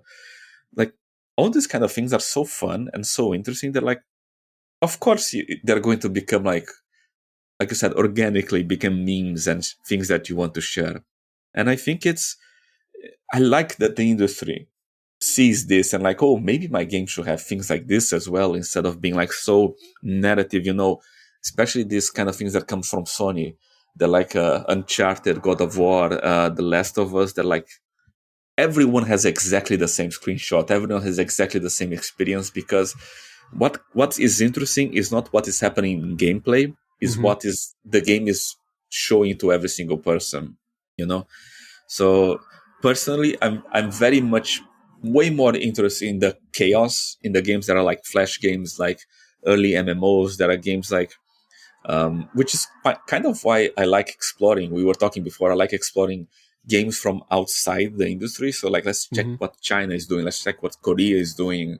Let's check what like a favorite of mine is like what people are doing in Tibia, which is like a free MMO from the 2000s that they converted into a free game engine, and they keep making free online MMOs. Like, oh, this is the Naruto MMO, and you can go and play the Naruto MMO. And like, I like that kind of stuff, and I think a lot of people also really enjoy that. Sometimes you don't want a movie, you want a game. And Paul World and also Baldur's Gate lands on this. And I think it's a really cool stuff that we have things like this coming, not only from Roblox, but also from, let's say, one of the biggest budget games of the decade. Yeah, exactly. And I think that like that kind of organic chaos is part of the draw to CRPGs in the first place. Like any game that's trying to emulate that feel of a tabletop session, that's part of it. Like you said, with your co-op playthrough with the Dark Urge, like that is capturing that same essence. So it's, no surprise that is something that, some people might experience in tabletop with their friends, but also experience that same level of chaos and memorable moments and things in Baldur's Gate 3. Like I finished my playthrough of Baldur's Gate 3. I just like get this feeling with so like I do a different game every week on the podcast, and I take pretty extensive notes while I'm playing them, because I will just forget so many things. But Baldur's Gate was one where I was very confident when I was playing it, where I was like, I don't need to take notes. All I need to do is look at the quest log. I'll remember exactly how this played out because it's so memorable. Everything that happens is so memorable. Yeah, like I lost an eye in one of the quests in the game. I lost an eye. I don't know if you. I did that. This. Yeah. Yeah, and like a few regrets, but then it's funny that like every single cutscene, I'm like, oh yeah, I lost an eye because you keep seeing there. So it's really another game that does this well. That reminds me is the Zelda Tears of the Kingdom. Yeah, like of course. For a month, everyone was just sharing how they were making like a Megazord with the. I make like a helicopter and I'm carpet bombing all the goblins. You know? That kind of thing is like. I really miss that more in games, and I think it's really cool that we're moving away from. Because if you think like I don't want to be too harsh on the early on 2000s RPGs, but if you go back to BioWare and Bethesda, like what were the equivalent? What were the shareable clips? And it's like in Fallout 3, like I nuke a city, and that's what everyone was talking about. Oh, you can choose to nuke or to not to nuke a city, and this is a moral choice. I'm like. That is not a moral choice. and Mass Effect has the similar one, where it's like, do you punch the reporter? Yeah, exactly. You know exactly what I was going to say. Yep. Because that is, we're talking Baldur's Gate about how like you can have sex with a bear or how you can lose your eye, and Mass Effect's like, oh, you can punch the report, and it's going back, it falls like really flat. At the time, it was like you had this whole context, and it was like. In a sense, they were the best that we had at the time. But that's why I think it was kind of like a dark time because we had like very little options and the options were a very specific kind of game. Well, now you can have like, you can carpet bomb the goblins, you can have sex with a bear, you can have all these weird things. And I think we're much better for this. That's what I was mentioning before. Like, I think this is the best moment because if you want to play the cinematic game, you also have those, Yeah. You can be playing like Cyberpunk now, which everyone says like is amazing after the patches. And it goes much more into this kind of like Bethesda, BioWare kind of vibes. It's like, I think it's more faithful to the 2010 vibes of RPGs than something like Baldur's Gate. Yeah, I can see that for sure. I'm playing Cyberpunk right now, actually. And yeah, I don't get the same kind of like... my choices have consequences or I create these incredible organic moments the same way. Yeah, I really wish playing that game, like you have all these implants and everything. I just wish instead of driving a car or a bike, I could be like running, jumping across the buildings or some like Spider-Man kind of stuff, but it's not that kind of game, Right.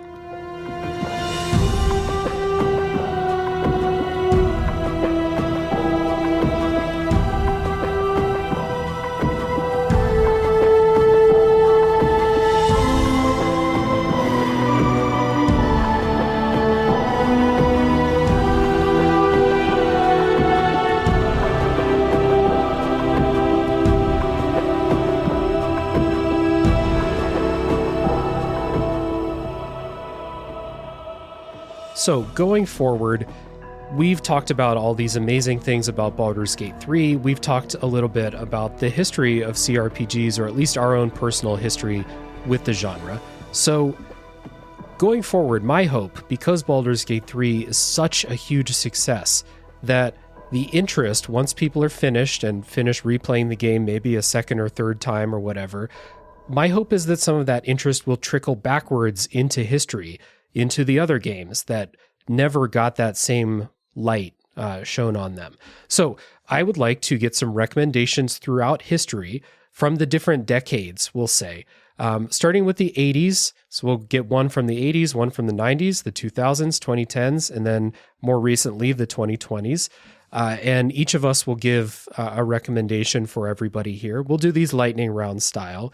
But if people liked Baldur's Gate 3, what else should they try? Where should they go from here? So we'll start with the 80s.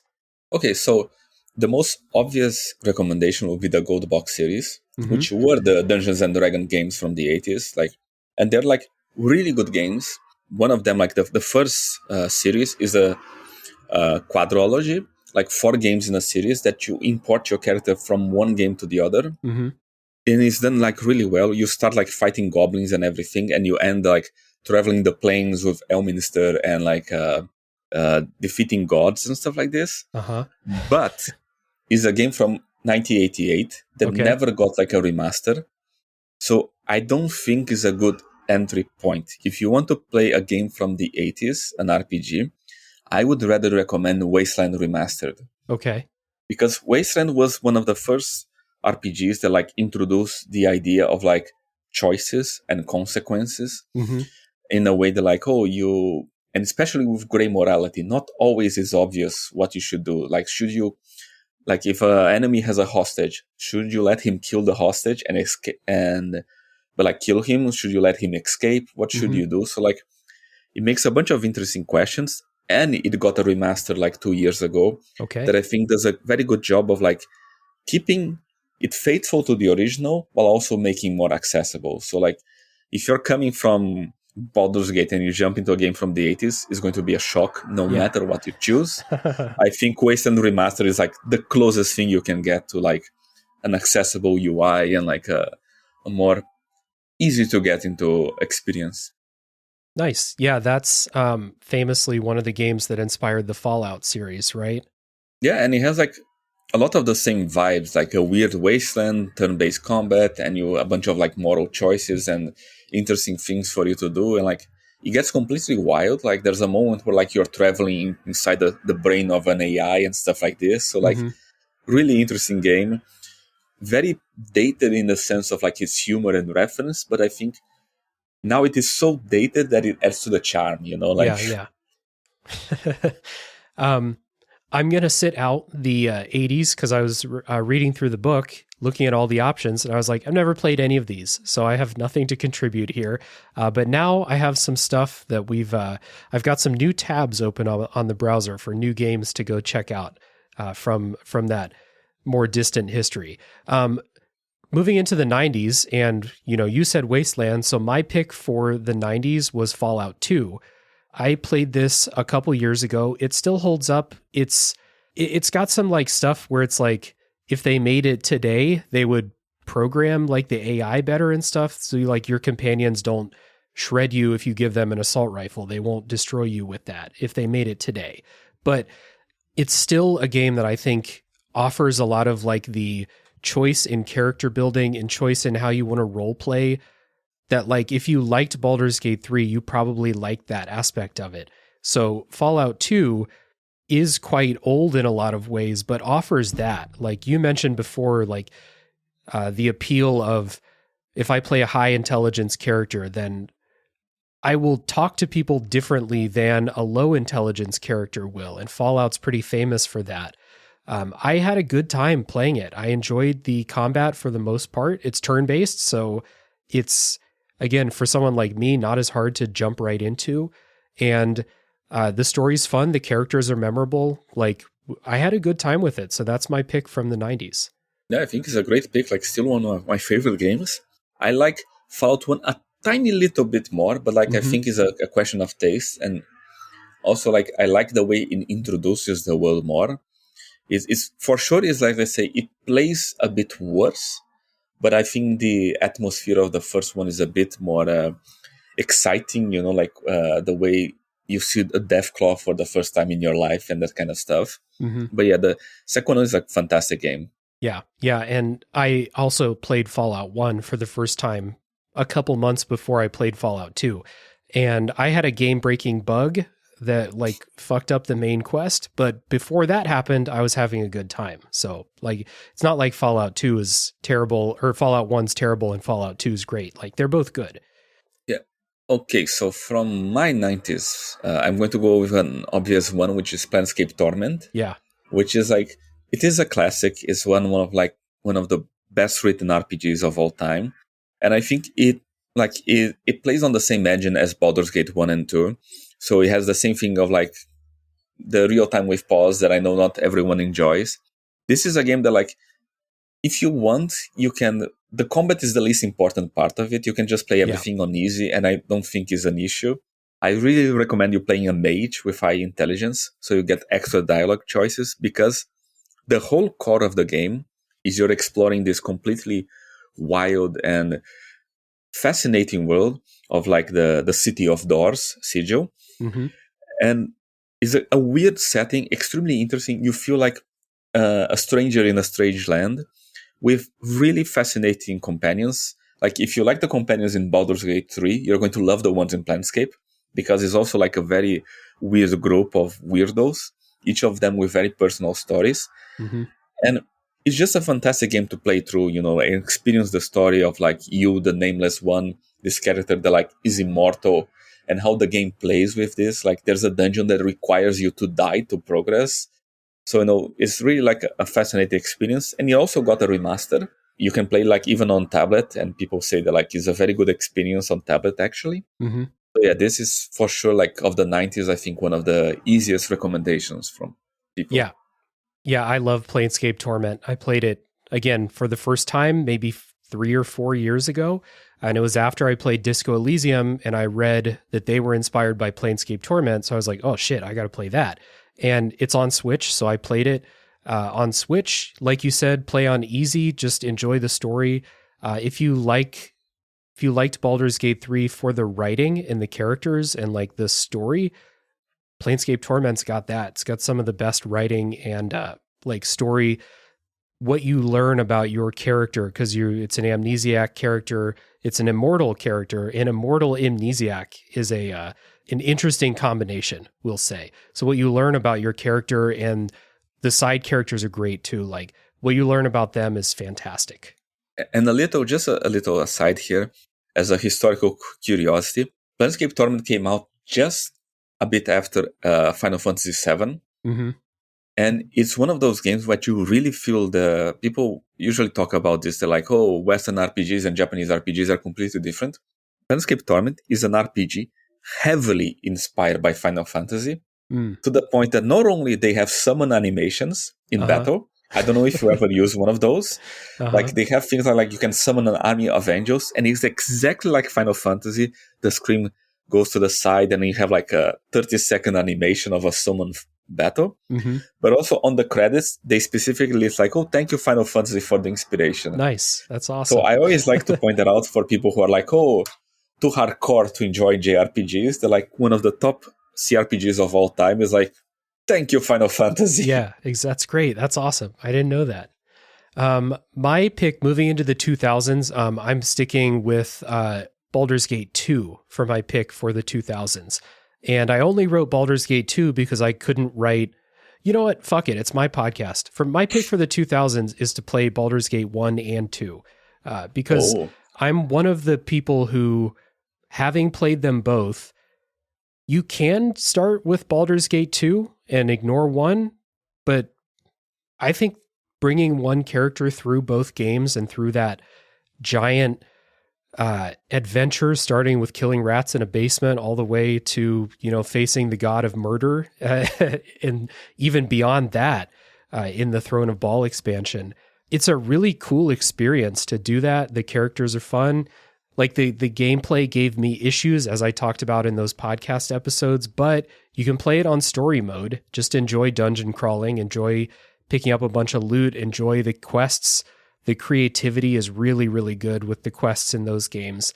So, I mean, obviously, if you like Baldur's Gate 3, why not try the earlier ones for my pick? And you will recognize some names from characters and things that are referenced in Baldur's Gate 3 come from those earlier games. So if you don't have that context, going back and seeing it would be cool.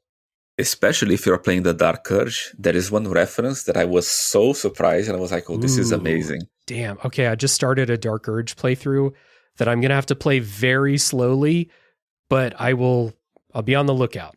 Yeah, it's a fantastic thing. And like you said, if you don't enjoy the combat, you can play on story mode. It's not a problem. Yeah. If you enjoy the combat, get a mod called Stratagems of the Sword Coast. Okay. Because it's going to make everything much more challenging. And I have to say, Baldur's Gate 2, to this day, still has the best mage battles in any RPG ever. When you're just like casting a bunch of like spells of protection and dispelling the enemy and hearing the sound of what the enemy mage is casting. He's like, Vita, Mortis, Cario. And you're oh, he's costing necromancy. There's going to be a finger death. I have to protect from that. I think never an RPG made magic combat so much fun as Baldur's Gate 2. So really like put a mod that helps. If you enjoy that, put stratagems of the Star Coast to really like pull it an extra level. Is a fantastic experience. Nice.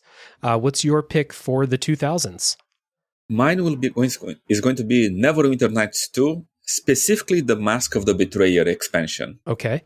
Which is like, this is, in a sense, this is the New Vegas of Neverwinter Nights. Okay. The same way that like Obsidian got Fallout 3 and did New Vegas, this is Obsidian getting Neverwinter Nights and doing Mask of the Betrayer, which is basically, in a lot of ways, the closest we ever got to Planescape Torment 2. Which is very high praise, I know. Neverwinter Nights 2 has the problem that like the engine is very clunky. The biggest issue is the camera. The camera in the game is like atrocious.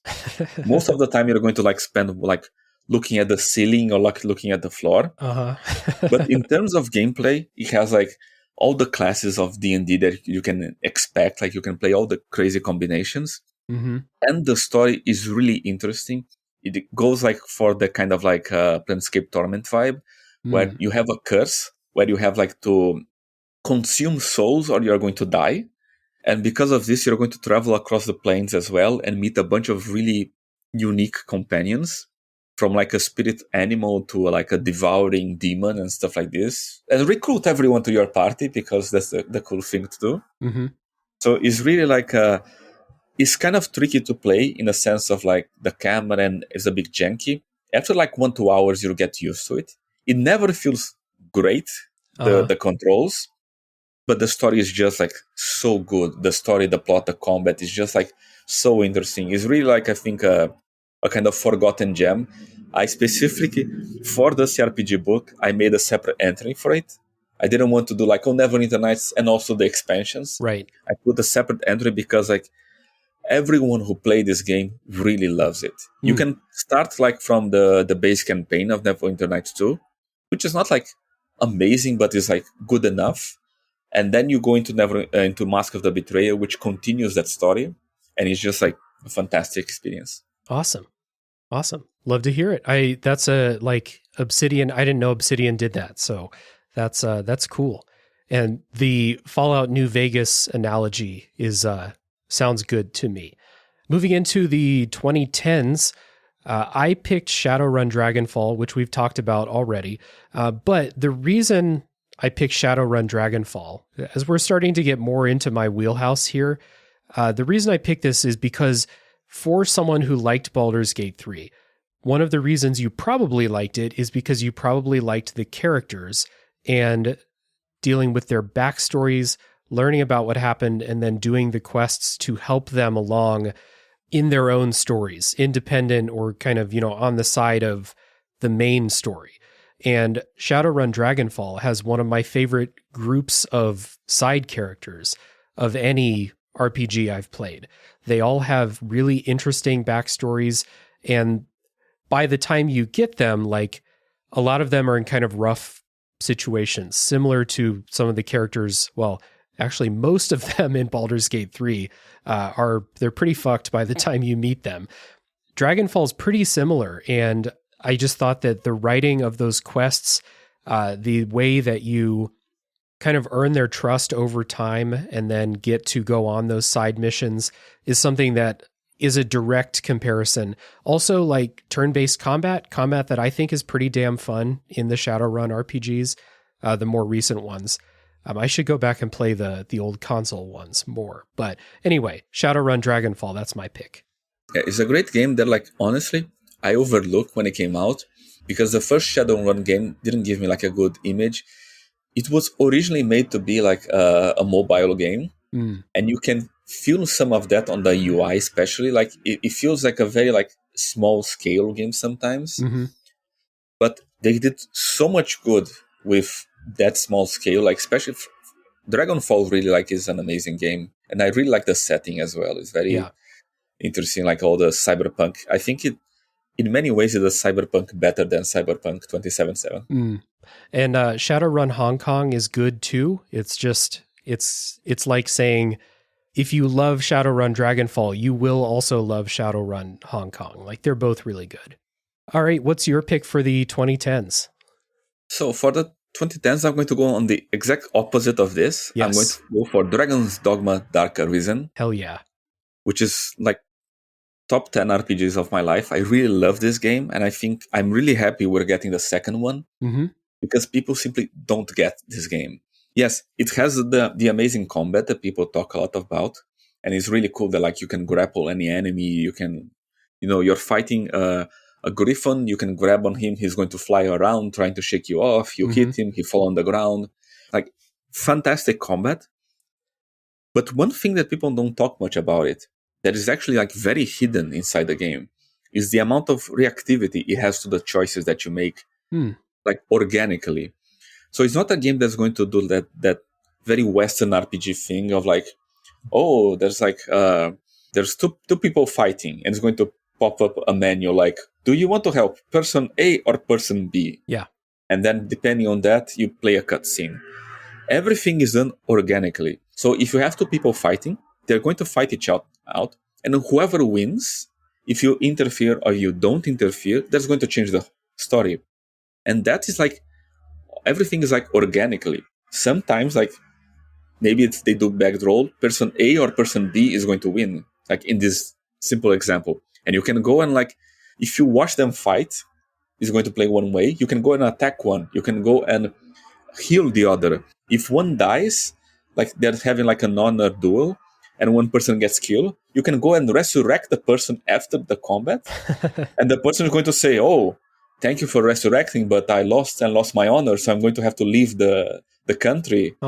So this kind of reactivity that like you expect, you don't expect in Japanese RPGs, and we praise so much in Baldur's Gate, is already in Dragon's Dogma. Nice. It's just like the game never tells you about this. So there's a bunch of things that like, let's say, if you go to the castle at night and you visit this tower, the door will be unlocked, and then you can see this cutscene that explains a whole different story and gives you a side quest that you will never have.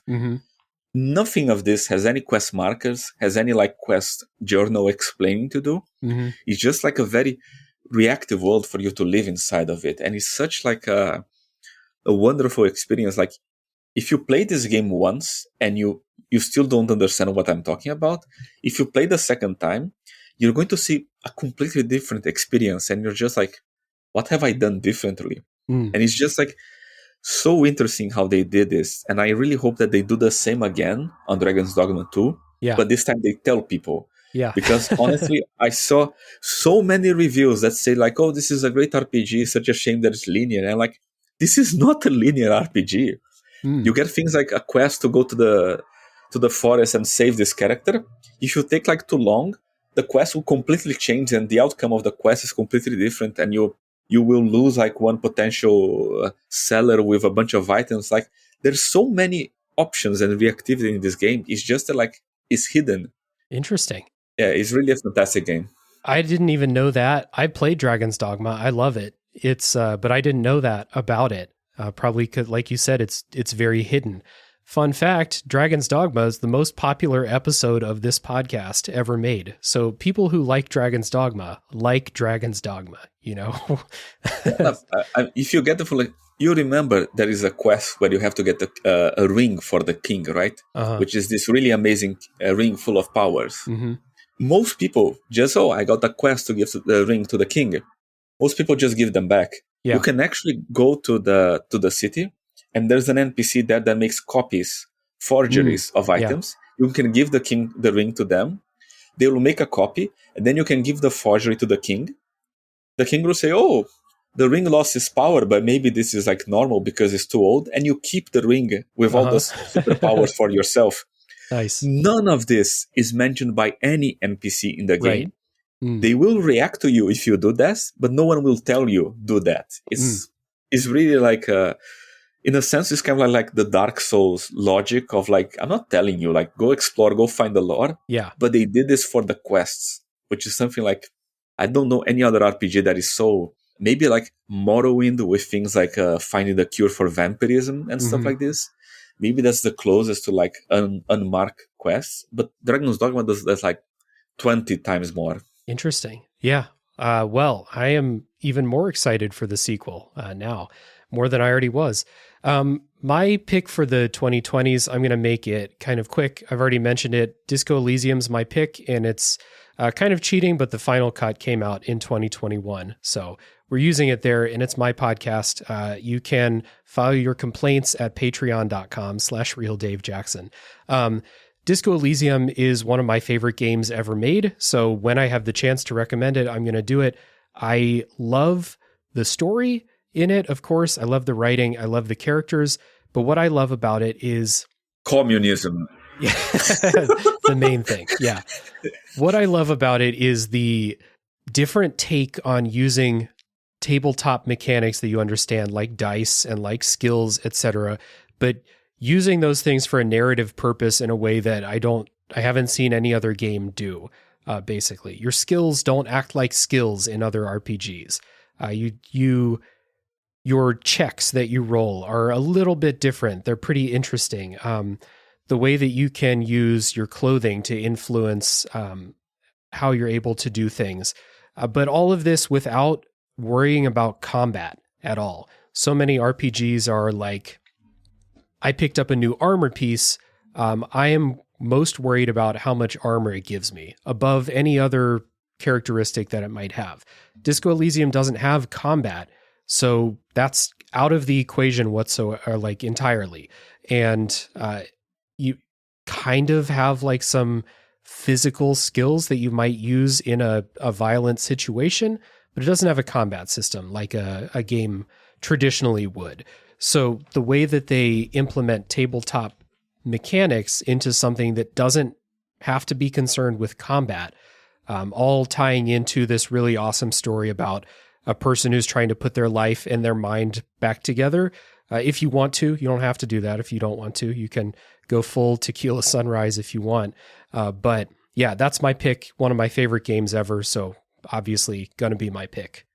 I completely agree with you. It's like one of the best RPGs ever made. Not only because how good it is, but also for how, like you said, it doesn't have combat. I think in a ways it blew open the doors for the genre. Mm-hmm. It's not the first RPG to do this, but it's the first one that was so successful that I think like we're still going to see the repercussions of this, of people going like, okay, now I can make like really cool RPGs that don't focus on this. We got like Citizen Sleeper, of course. Yes. But I think we're going to see more and more of this, which is great because like we have so many RPGs that are focused on combat. We should have also some that are not. Right. And your game that you wrote down for the 2020s, I was very happy to see because it's a super interesting game. So tell everybody about it. Yeah, so my pick for the 2020s is Wilder Myth, which is like, it's a very weird game to get into because like the min-max part of me, the moment I start playing the game, I was like, oh, this is a tactical RPG. And like, it's really cute and everything. And like, why cannot move my items around? I start to get like really angry with the game when I first start playing it. Like, why cannot not give like the sword to the other character? But then when you get it, what the game is trying to do is really amazing because the whole focus of the game is not being just a tactical RPG. It is focused on telling stories dynamically based on the choices and the events that happen. Mm-hmm. So small things like, for example, oh, you gave this character a sword. He's now the sword character. This is his sword. This is his weapon. Everything is about tied to the character. So if he gets hurt in combat, that might affect his story. He might get like a scar. He might get scared of combat or something like this. Outside of combat, you will get like some story choices. So let's say maybe you're going to investigate a cursed temple and you're going to find an item. If you steal the item, now you have a really powerful sword, but also the gods curse you. And now you have like, let's say, a rat's tail because it's a curse of the gods and this gives you a penalty. And as you keep playing, the stories pile up, time passes on, your characters build relationships between them. And it just, every single playthrough that you make, you create an entirely different story with a whole lineage of things like that. hero character that you start making that you're like, oh, this is my character. Now he's old and he died and he passed away, and your other character is going to inherit the magical sword that he got from the Troll Cavern. It just builds this whole narrative, this whole story. Like we were talking about in tabletop RPGs, it's not about the story that the game presents to you being good or bad. It's mostly like, oh, evil invasion of evil monsters, you have to stop it. What's important about the game is what your characters are going through and the story that is being generated by this. If you're being good, if you're being bad, what you want to do with the resources that you have is really like a one-of-a-kind RPG that combines really good tactical RPG with this whole thing about choices, consequence, and creating your own organic kind of story. Yeah, absolutely. That kind of feeling that like anything can really happen and the game is just going to keep going with it, and that becomes your story, and then that becomes like your ancestors' story, and then that becomes legend as you keep playing and playing, is really, really interesting. And it's like, it's procedural generated story, but it's still entertaining. And like it never felt like, oh yeah, this doesn't have the human touch to it or anything like that. Like it felt really good to have that be your story as you play. And the combat's really fun too. I really like the combat. It has some really creative magic that I've really never seen in other stories, like not just games, but any story that uses magic. A cool system. Yeah, and they are very good at making the scenarios as well, because it's not a game that has a lot of trash combat. Every battle is kind of meaningful, not only because maybe it is a story battle that's going to have like very big consequences, but maybe sometimes you're just like exploring a village, and in other RPGs it will be like trash combat. It's just like, oh, you're fighting 3 goblins, but maybe one of them is going to infect you, and that's going to make your character get poisoned.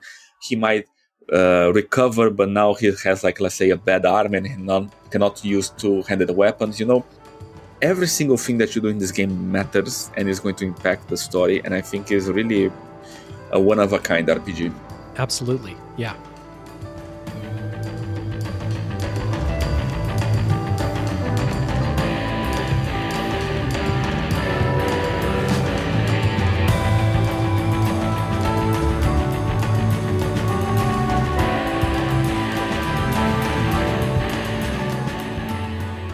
All right, so with all those RPGs being recommended and that little history lesson we had at the beginning, it's time to talk about the CRPG Book project, which I mentioned at the top is a wonderful resource full of CRPG history, kind of a walk through the history of the genre, but also like individual entries for any game that anyone might think is important through the years. There are over 450 games in there. Each game gets a dedicated section with history, screenshots, a mini review, the review talking about the game itself, but also talking about its place in CRPG history, maybe some things that it introduced, or like DNA that was passed on to later games in the genre. And then some even have mods that are recommended for people who want to try them out for the first time. So I saw the inspiration list on RPG Codex. I was happy to see Planescape Torment as number 1 on the list. I saw that and I was like, yeah, that makes sense. But what inspired you to take this from, a collection of votes on a forum and turn it into this huge project? So the whole thing is like, it wasn't huge when it began. Yeah. Like you said, like we made a voting on the RPG Codex to get like the top. First it was the 50, then it was a 72, then it became like 101 top RPGs of all time. Because you can't stop, yeah. Yeah, and that is the whole thing. Like we did that vote and we're like, oh, please everyone like explain. Like you're saying to me that I really should play Gothic 2. Why? So we asked people to write a little short paragraph explaining why. And of course, people didn't write one short paragraph. They write like a whole page of text why this is the best game ever. Yeah. So we'll have like, instead of like 50 games with a short paragraph, we'll have like 100 games with 1 page of text for each of them. And then I was like, this is really good content. I should turn this into a book. And just like to be clear about this, the book is free. like the PDF version, because it's like the collaborative work of so many people. I edit it together, but the book is free. I don't make any money from it. You can download the PDF from the website. And if you buy the hardcover version from Bitmap Books, all the earnings from it goes to a charity. So like it's a completely non-commercial project. Mm-hmm. But then when I saw all that content, I was like, okay, how can we make this into a book? Because in my mind, I was like, oh, I have like 75% of a book already. I just need to put like a little extra. And then I began, okay, I need to put the historically important games. Yeah. So let's say the book has Ultima 7. The forum post has Ultima 7. I should put Ultima, all the other Ultimas as well. Uh-huh. That's already like 10 new games. Yeah. If you put 2 pages to each of them is 20 pages of text. And then you add every Wizardry game, every Might and Magic game. You add Diablo 1 and 2 because the Codex doesn't like Diablo, so they didn't put on the list. And of course, you had to put their game. And then you think like, oh, I should put the Bard's Tale as well. It just keeps going. And as you are exploring, which is why the book had 2 editions. The first edition was, let's say, like the gamer edition of what usually us, like in the West, talking about RPGs will see as the timeline of RPGs. It's Ultima and everything. Wizardry, you go into Might and Magic, Fallout, Baldur's Gate, Mass Effect. Then people from other countries started reaching me out. So the way I found about Chinese RPGs was a Chinese guy emailed me and said like, oh, you should talk about these RPGs as well. And I start checking them and I found this, actually, in the 90s and the early 2000s, between China and Taiwan, you had over 300 PC RPGs of like really high quality, inspired by things that we don't have, like wuxia stories and folklore from the land. And you're like, we never talk about this. How can I make a book about RPG history that doesn't mention those? And then we found the Korean ones. The Koreans also had like their whole scene with like a bunch of saga like War of Genesis, which for them is like the Final Fantasy of Korea. Like I have to put that on the book as well. Yeah. It just keeps going. Like then you find out Iran also has like a legendary RPG. Like, have you played Children of Morta? Oh, Children of Morta. Yeah. Yeah. That game is made by Iranian developers who had to start making this game, Iranian CRPG from like the 2000s. There's like Age of Pavilions, like Age of Heroes. Like they had to start this. Like the game that you play on Steam is from Iranian people that started in the industry with this game. How can I say this is not important? So I have to put it on the book. Right. And it just keeps going, like Russia has its own scenes of RPGs that goes like from a bunch of games that were only released there, but like were extremely influential. So you have to add them too. And it just keeps going. That's why it has almost 700 pages. Yeah. And still to this day, I keep finding things like the last update that I did to the book, we had already like printed the hardcover version. So this is the only game that like is not on the hardcover version, but is on the PDF. Which is the Anito, which is a game from the Philippines. It was the first commercial PC game from the Philippines, and the guys did a CRPG based on colonial history. And it's such a cool game, it's such a cool idea. The visuals are completely unique, and like I have to put this on the book. So it just keeps going, That's why I'm not updating anymore, because like it will be impossible to handle. Like the game goes until 2019. Yeah. It ends with Disco Elysium, which I think is a very nice bow tie to put at the end of. But today will be impossible. Like there's so many. Like I could make a book the same size just of RPGs that came out between 2019 and now. Yeah. I was really, really interested when I first when I first started reading the PDF and eventually bought the physical book. Really interested in the early history, the stuff that I'd never heard about, the stuff from the 70s and stuff like that, but also those things from other countries. Like I used to live in South Korea, but nobody, at least like the students that I teach, were not interested in RPGs. Like they're interested in the popular stuff of today. So when I was reading about that, you had me like texting my friends in Korea and being like, hey, can you help me find the War of Genesis 2 so I can play this? Like, and freshen up on my Korean language and stuff too. But I love the inclusion of that stuff in the book. And that's, we're running up against time and not able to spend as much time on the book as I would have liked to. But one of my favorite things about the project is how comprehensive it is. And it's not just like, here's kind of like you said, the list from the forum, which is here are the favorites. And then that's it. That's the history of CRPGs. Like, it's so much more comprehensive than that. And it's something I really appreciate because I don't know if you're as into it as I am and as you obviously are, then this is all interesting stuff and worth reading and learning about, that, I really recommend. And if you're just interested in the history of games from Korea or China or something like that, Felipe has wonderful posts on Medium about that stuff too. But the book, whether you want to buy the physical one or just read the free PDF, is like super worth your time. It's a great resource if you want to learn about a game, but it's also just fun to open it up and read about something I never heard about. Oh, thank you for the shout out. And like the articles that you mentioned about like Chinese and Korean games, I edited and updated on the book. So yeah. I would recommend just, even if you just want to read those articles, to just get the PDF of the book and go to the end, because it has like the updated version with screenshots and everything. Yeah. Oh, one question for you, because the book project is a collaboration with lots of people, like over 100 people contributed articles about the games to the book, but you also wrote several of them too. Do you know how many of them you wrote for it? I wrote about, I think, 40% of the book, more or less. Yeah. Because the whole thing is that like people are very passionate about certain games. So like if you say, who wants to write about Fallout 1 or Dragon Age? It's like 100 people.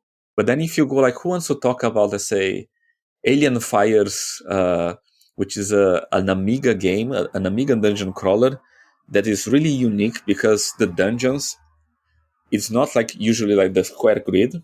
It has odd angles. So like, it's not like 90 degrees. It could be like 32 degrees and the other one is 67 degrees, the walls.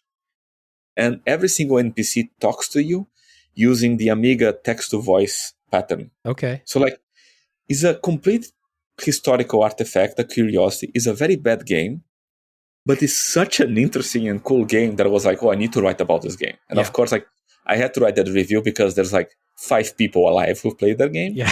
But I really wanted. So usually that's how it goes. Like for the big games, especially the ones that have like complex modding scenes. Like I cannot talk about, let's say, Neverwinter Nights. So I got a modder who like did a lot of mods and was like one of a respected member of the modding community to write about the mods for Neverwinter Nights. Those I usually get like, let's say, high profile people within the community. So like for Jagged Alliance too, I got one of the admins of the Bear's Pit, which is like a forum that focus only on Jagged Alliance. And what I did was the weird games, the ones that no one wants to talk about, or the ones that like no one plays, but they're still very interesting. So those are the ones that I cover. And I also cover Fallout 1 because it's my favorite. So I was like, okay, this one is mine. At the end of the day, it's your project. So you can stake out that one. Yeah. Yeah, exactly. Like you said, it's your podcast, it's my book. I'm like, okay, Fallout 1 is mine. Yeah, exactly. So yeah, it's a really cool project and highly recommended for, if anyone has listened this far in this podcast, you like RPGs, or you just like the two of us, why not go check out the book? Yeah, and it's free. Yeah, it's free. And if you are inclined, if you like physical books, the physical version from Bitmap Books is really, really high quality stuff.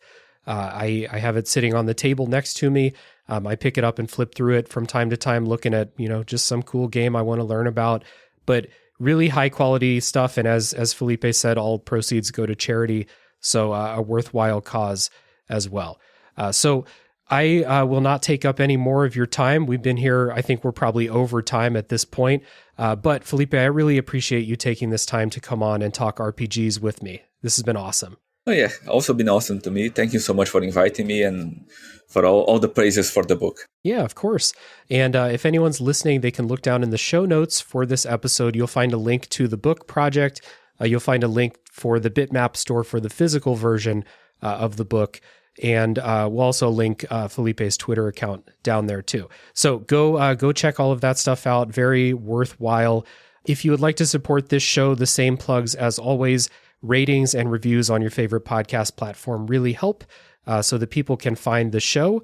You can join the Discord server where we will hopefully have a lot of RPG discussion going on this week. Baldur's Gate 3 episode is also coming up, so if you want to come in and talk about that game, the Discord server is a great place to do it.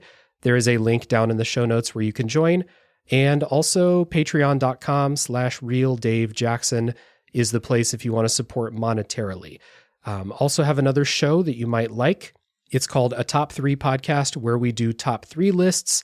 And a little tease, some of the things that we've talked about today have been mentioned on that show. We did top 3 video game sidekicks, and I talked about Mort from Planescape Torment in that episode because he's very memorable. I hope you also put the Disco Elysium King there. Oh, yeah. Kim was probably number 1. Yeah, that was a long time ago, but yeah. So that is all for us. Thanks again to Felipe for joining. Thanks, everybody, for listening to the end. Tune in next week for the next game to come out of the backlog.